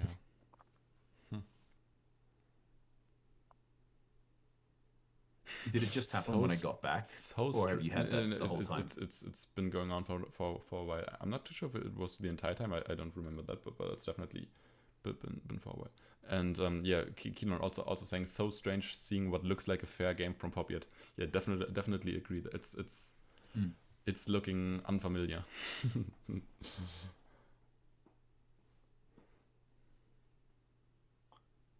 Yeah, it's. Oof. And we haven't seen any unique so far from Rosket, right? No, we've only seen 4 cards. That's all we've seen from. How often do you see 5/5 Siluses from Sigismars? I feel like they usually are on way too little cards that this card actually. Wait, Poppyet is again only on 2, on 1 order in the deck and 2 resuppliers. That is cool to see. Okay. He switched up his deck composition to seems like that. Favor resupply over robots. Yeah. I think that's a very fair play. And now finally gets to the Lyra Bastion alongside some Keelan Elementals. But this turn, I think it's quite hard to actually play the Lyra Bastion, since for you it's not really a... You're giving up a double advance, but actually still goes for it and says, well, it's okay for me. I'll just find my order, double advance with the orders, and you can't do anything into this. But actually still finds the Frankenstein to block here. So actually it's only a 1-for-1. 1-0, I mean. 1-0, yeah, if he puts it on the companions. Yeah. But he doesn't even need to do that. He doesn't have to use the Frankenstein. He can use Keyline Elemental as well. Right? No, he can't. He can use Keyline Elemental. Yeah. I would rather keep Frankenstein if me. For sure. But that's a very strong Silas that you mentioned in terms of him drawing a card and getting the 5 boosts. I can't quite imagine that it will be played a second time, so playing out a 1 cost here for Rosket would be optimal, but it's not there, so it is just that 1-0 on the hero side, and it will be blocked on companion. Yep. So I think that this game is now on Poppyet to be lost. I think they are now in the driving seat with only being down 1 expedition and having that Bastion in play. That is looking like the setup they want. Yeah, but having the Bastion in play, but not enough, but no uniques that will get you the deck that much. It's a question of whether Sigismund can close in 3. In 2 days, of course they'll. But could they get there in 2 days? Yeah, is what they're trying to do now. That's a good question, and I still think that Poppyhead has enough resupplies to just get through their deck in 2 days and just find whatever they want. We don't see too many resupplies yet, but that resupply with the Ouroboros, it is strong. And yeah, actually kind of doesn't really keep the resupply chain going, since I can't imagine that you want to play another Bastion here, and therefore kind of have to go for the Order, I think. By keeping the scout. Yeah. So yeah, it's going to be interesting. Like, does he have anything in hand that will resupply again? And Yeah. we're going to constantly be looking at the going from 14 makes it much more difficult for them to progress. You want to get rid of, yeah. Also now finding sabotages. You have to imagine there are still sabotages left for like some crucial hits of the resupplies to still sabotage those. And there are 2 grams, the rare and the common version. That is interesting. You got to keep the rare. Yeah. And this allows you to discard something that's. So we'll see. And look, you're right. Look, can they get enough going through their deck? They were at 14 at the beginning of the day, and they're already down to 9. So they've sets of. Yeah. And actually, now kind of playing slow. So I think probably wants to prepare for the Aegis Templar to still get that onto the board. And the stack for Poppyhead currently just wants to resupply. Currently no further resupplies in the reserve. So probably now just has to play for 1-for-1. Yeah. So you're saying play the agent. Once he plays this, he's going to play that out so he can start getting the distribute boost later on. Aegis gets played on the companion side, forcing Poppyhead to choose one side only. Yeah. And also now the scrims could be played out in one of the following turns to just discard your refinery and get that brass bug as well, and making this essentially a 2-mana 4/4, so that's quite good value. And especially if you get to use your refinery beforehand, you can make the scrims basically a 7/7/7 for 2 mana, and that would be fantastic. Yeah, like use up its trigger, get rid of it as when you're discarding the target permanent. Is that what you mean, or you're saying just use it? You sacrifice a permanent, and if you do, you get a brass bug, and that would make it a 7/7/7 if you put all the refinery boosts onto the grams. But of course, the refinery could be distributed differently. You're right. The Silas is still gaining. That is interesting. I would not have expected that. Keeping the Silas. And what do we see here? So, Sigismar going first. Does he have something that can at least stop the Grems from being played? Yeah, I feel like you have to be looking for teamwork training or Sandmans here at this point for the Sigismar side. Since we haven't seen any of the disruption tools or removal tools here from the Sigismar side, and they weren't really struggling on card advantage, so they do definitely have to have some amount of cards. And there's the first unique in that Paper Herald that is just putting tokens in your hero expedition whenever you play another non-token character. So that probably pretty heavily just now contests that hero expedition, and they want another 1-for-1 here.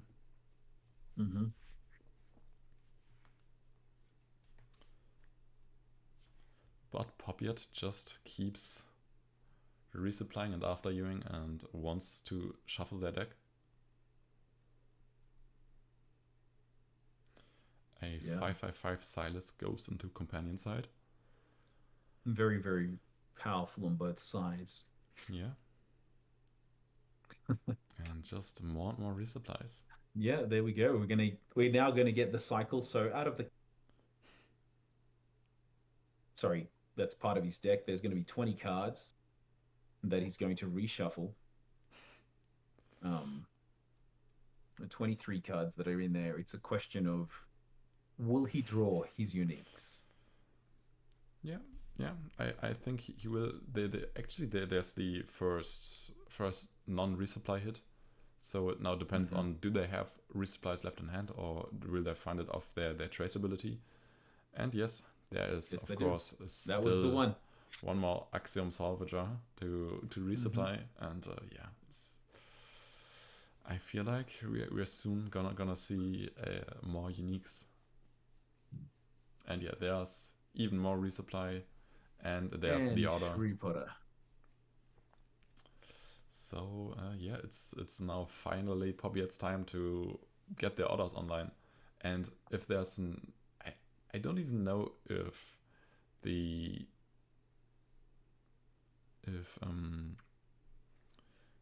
if Order Spy is helping Rosket here. They probably want to play one more teamwork training here to get rid of the order immediately. But does Poppyet play around that now? And I think it's super easy for them to just... What does he bring out? I think it's super easy for Poppyet to just play around teamwork training. Play out the Amelia first, let the Sigismar pass, and then play out your order and just get all the sets you want.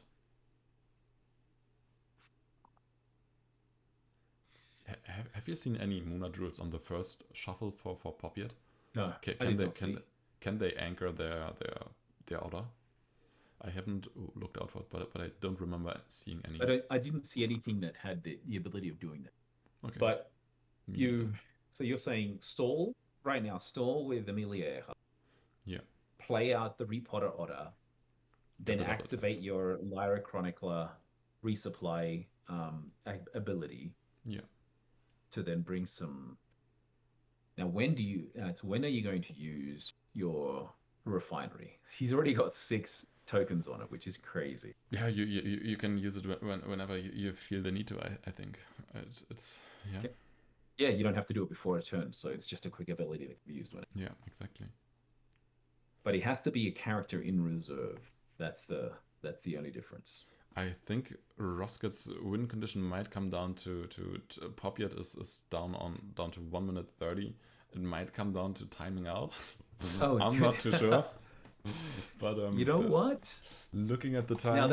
Now that is the strategy, right? Yeah. Especially if Poppyet takes even more time here to think about how they're approaching this turn now. And yeah, this trace deck is taking a while to just shuffle through their decks, so this is definitely a legitimate win condition for Rosket if they are really, really try-harding this. Yeah, and there's still nine minutes left of gameplay, according to the sum of both clocks, right? 8 minutes is what Roskat's got left, 1 minute is what Poppyet has.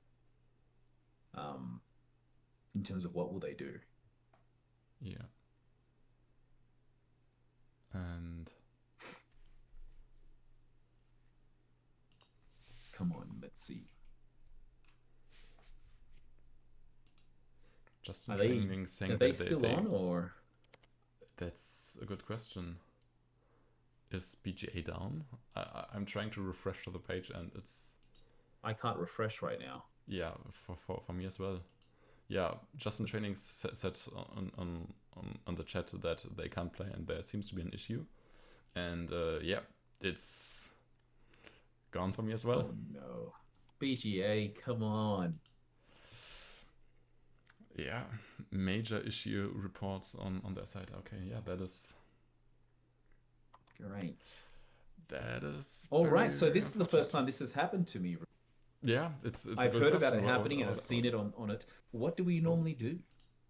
That's a good question. For me, at least, the tournament page has loaded almost.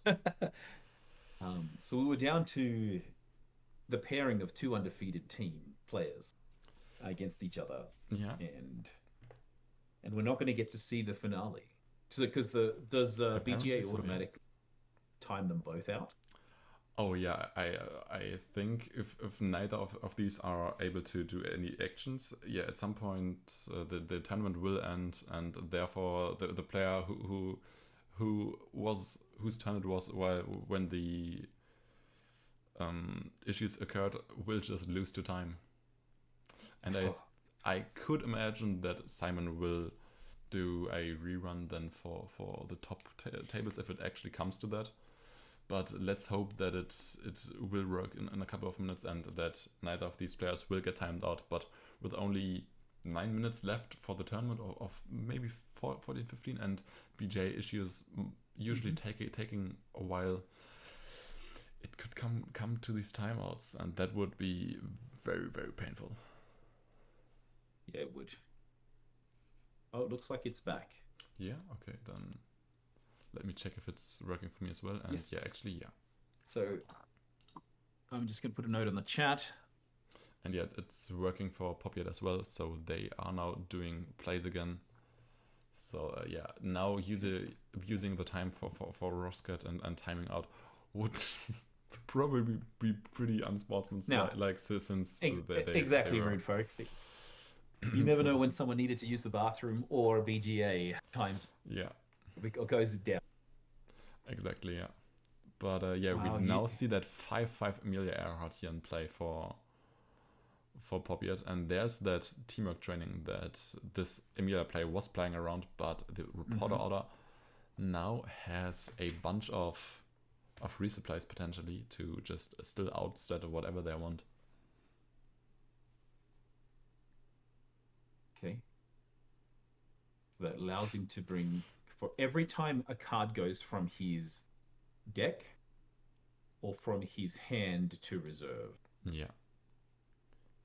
And they do have that from reserve ability to put a card from their hand to the reserve, and that is triggering the order already. And now we'll see the resupply chain. The first resupply into a clean second resupply support. So yeah, we can now sit here for a moment. Can he do it enough to be able to win both sides? That's the question. No, he can't. Okay, no, he can't. No, he can't. That stops him. Yeah. So it's still a 1-for-1, and actually I think they can still just get the 1-for-1. Can they? I think that Brassback would have needed to go on the other expedition, and you could have played your Grams to get a 1-0 here, I think. Yes, to balance it out. Yes, they could have.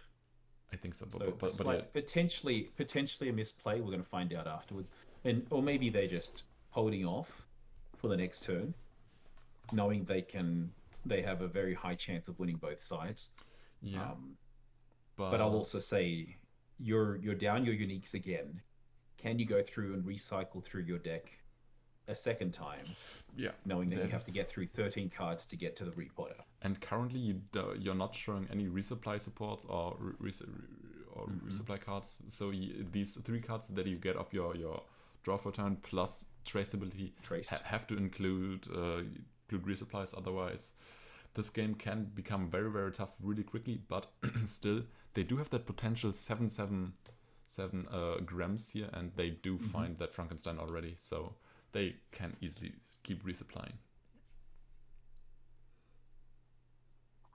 Yeah, but he's got to win on both sides. There we go. Lots of resupply. Yeah. So everything they could ever imagine. And yeah, I think this could pretty easily become a 2-0. Oh, nice. Nicely played. Yeah, important. Nicely played, Siggy. The 3 uniques are back in the Banish. Yeah, important sabotage here, but yeah, that refinery with 11 counters plus the Grams, still very, very, very scary.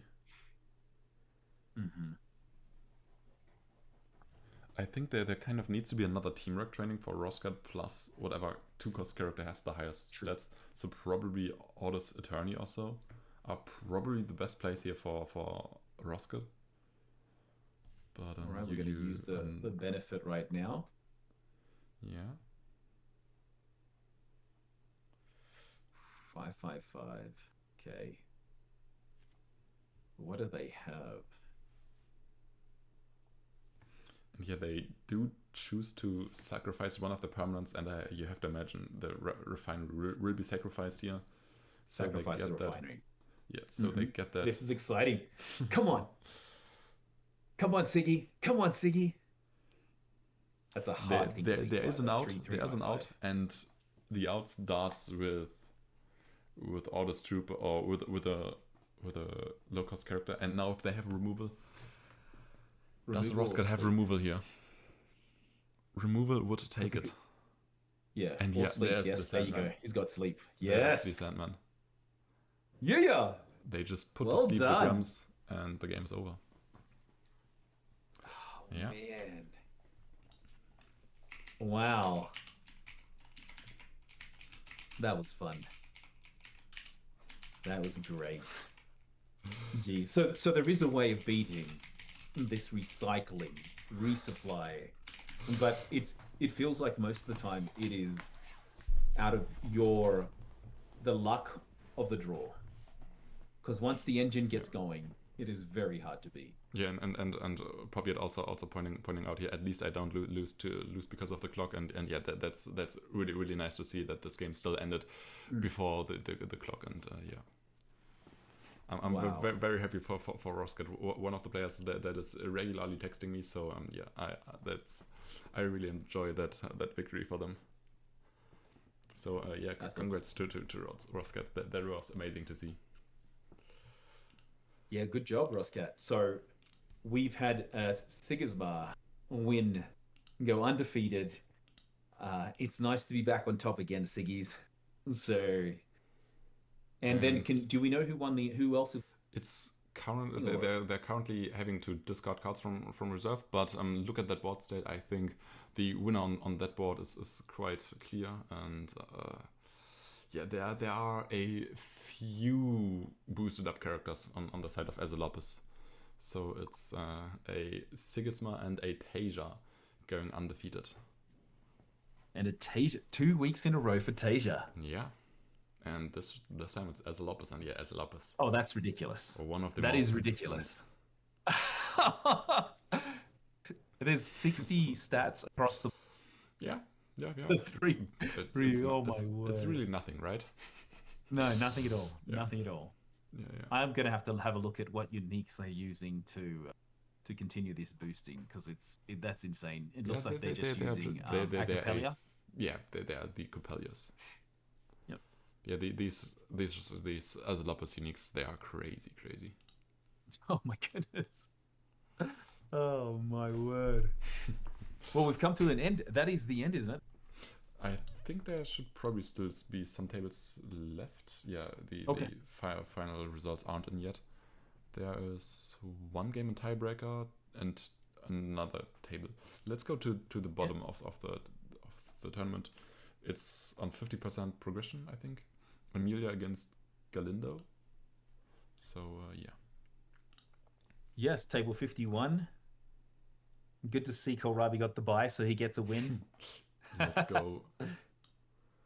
Free win, we take it. All right, so we have seen Amelia before. I didn't get a chance to read their unique Athena unique now, so it gives me a chance to see it. So if you control one or more landmarks that are fleeting, which is your traditional Athena ability, and then when another non-token character joins your expedition, create 2 orders to recruit tokens in my expedition. That is very strong, especially when your play from reserve is only 2. Yeah. For an Athena. Yeah, and yeah, that Athena is very strong. At least the Nevenka gets the exhaust here, and only one character with 666 that's basically is played here. But yeah, that should be still very hard to contest here for the Nevenka, and I think this game might just go over to the side of the girl run for that. I'm surprised to see this kind of unique at the very bottom of the tournament for today. Yeah. That is kind of crazy. Matchups. Sometimes it's just matchups, so yeah. Interesting. What do we see now? I think the Lakshmi Okay. isn't quite doing it. No. Mage Dancer All as right. well. Maybe. Yeah, they get So we're gonna roll the dice. 3 boosts for the roll, but yeah, that's Mm-hmm. not enough. Not enough. And yeah, And then that is there we in go. fact the game. It is game. That was tough. Are we now It's into such a strong unique. Are we now into the final? Do we have the results now?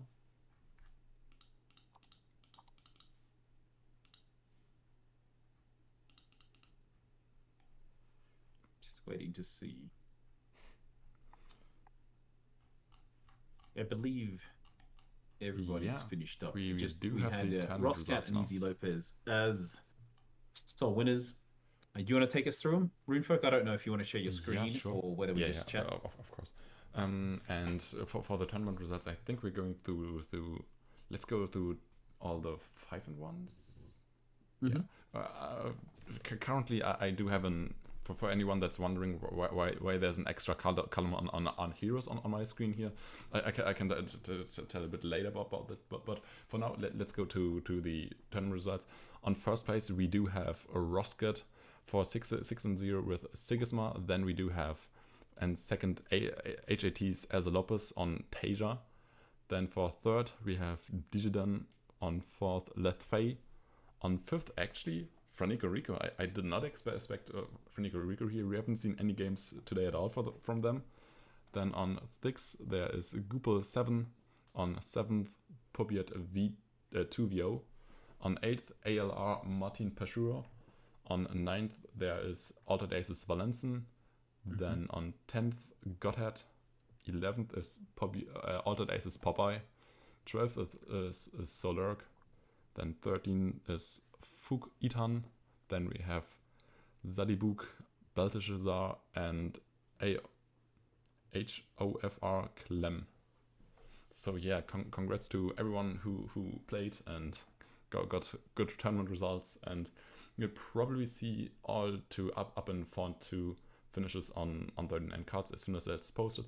And for anyone that's now wondering why I have a hero column here on the side, I do have, I'm myself a software developer, so I've programmed myself a little Chrome extension, and I can kind of just click onto tables that have been played.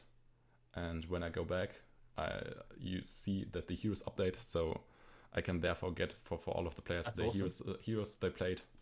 And usually if I want to load all of the heroes for each player, I have to go through each table. So that's taking a while. But that's I'm trying now to work on a way to get all of these heroes faster and not have to click through all of the tables on your own. So yeah. Well, that's pretty cool, man. That's an awesome functionality. So appreciate. That is something that is missing in BGA, and you're giving us the ability of seeing what heroes are getting played. Yeah, that's also wow. Actually, I got the idea because Tom was talking with me about that when I was casting AWOL with him, and that's how I got the idea. And I think we are both kind of working on different solutions for including players' heroes during the tournaments. Mm-hmm. Well, it's been a pleasure, mate. Do we have anything anymore, or are we're closing up? Do you have anything that you need to plug? I think you can find. I'm not too sure how much we're allowed to plug anymore. But of course, there are still a lot of tournaments to be played.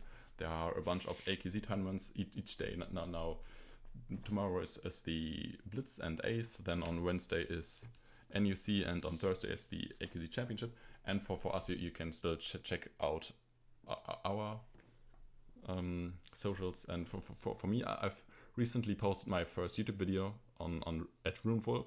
You can find that in the description, and I think Chile also has to shout out something for himself. Yeah, just the work that we're doing at Hero's Guide to his podcast going on. There's weekly podcasts of what is going on in the scene from our view, and then also the interview series which is basically we talk to various adventurers, and those usually come out 1 to 2 a week. Runefolk, you've been one of them, so it's great, and we got a lot of other great people coming up. I don't want to spoil. Gets upset at me if I spoil some of the future guests that we've got. We're still working our way through a huge list of recommendations, as well as trying to get in contact with Equinox and get them in as well. So nice. Loki, that's you specifically. I'm talking to you to make sure time that works for us all. Yeah, perfect. But I think that's it for us for today. So yeah, everyone take care. Or do you have something left to say? No, I was going to say it's been a pleasure, Runefolk, talking to you again, getting a chance to pick your brain and seeing what you are cooking, as well as what are fantastic players with their decks as they've introduced the new cards from Whispers from the Maze. Yeah, always great to see these new decks. And yeah, other than that, everyone take care. I think that's it for today. And yeah, see you around next time. And also, so probably see you next week. The next A.W.O.L stream on Wednesday and Wednesday night. So yeah, see you guys then. Till then, bye bye.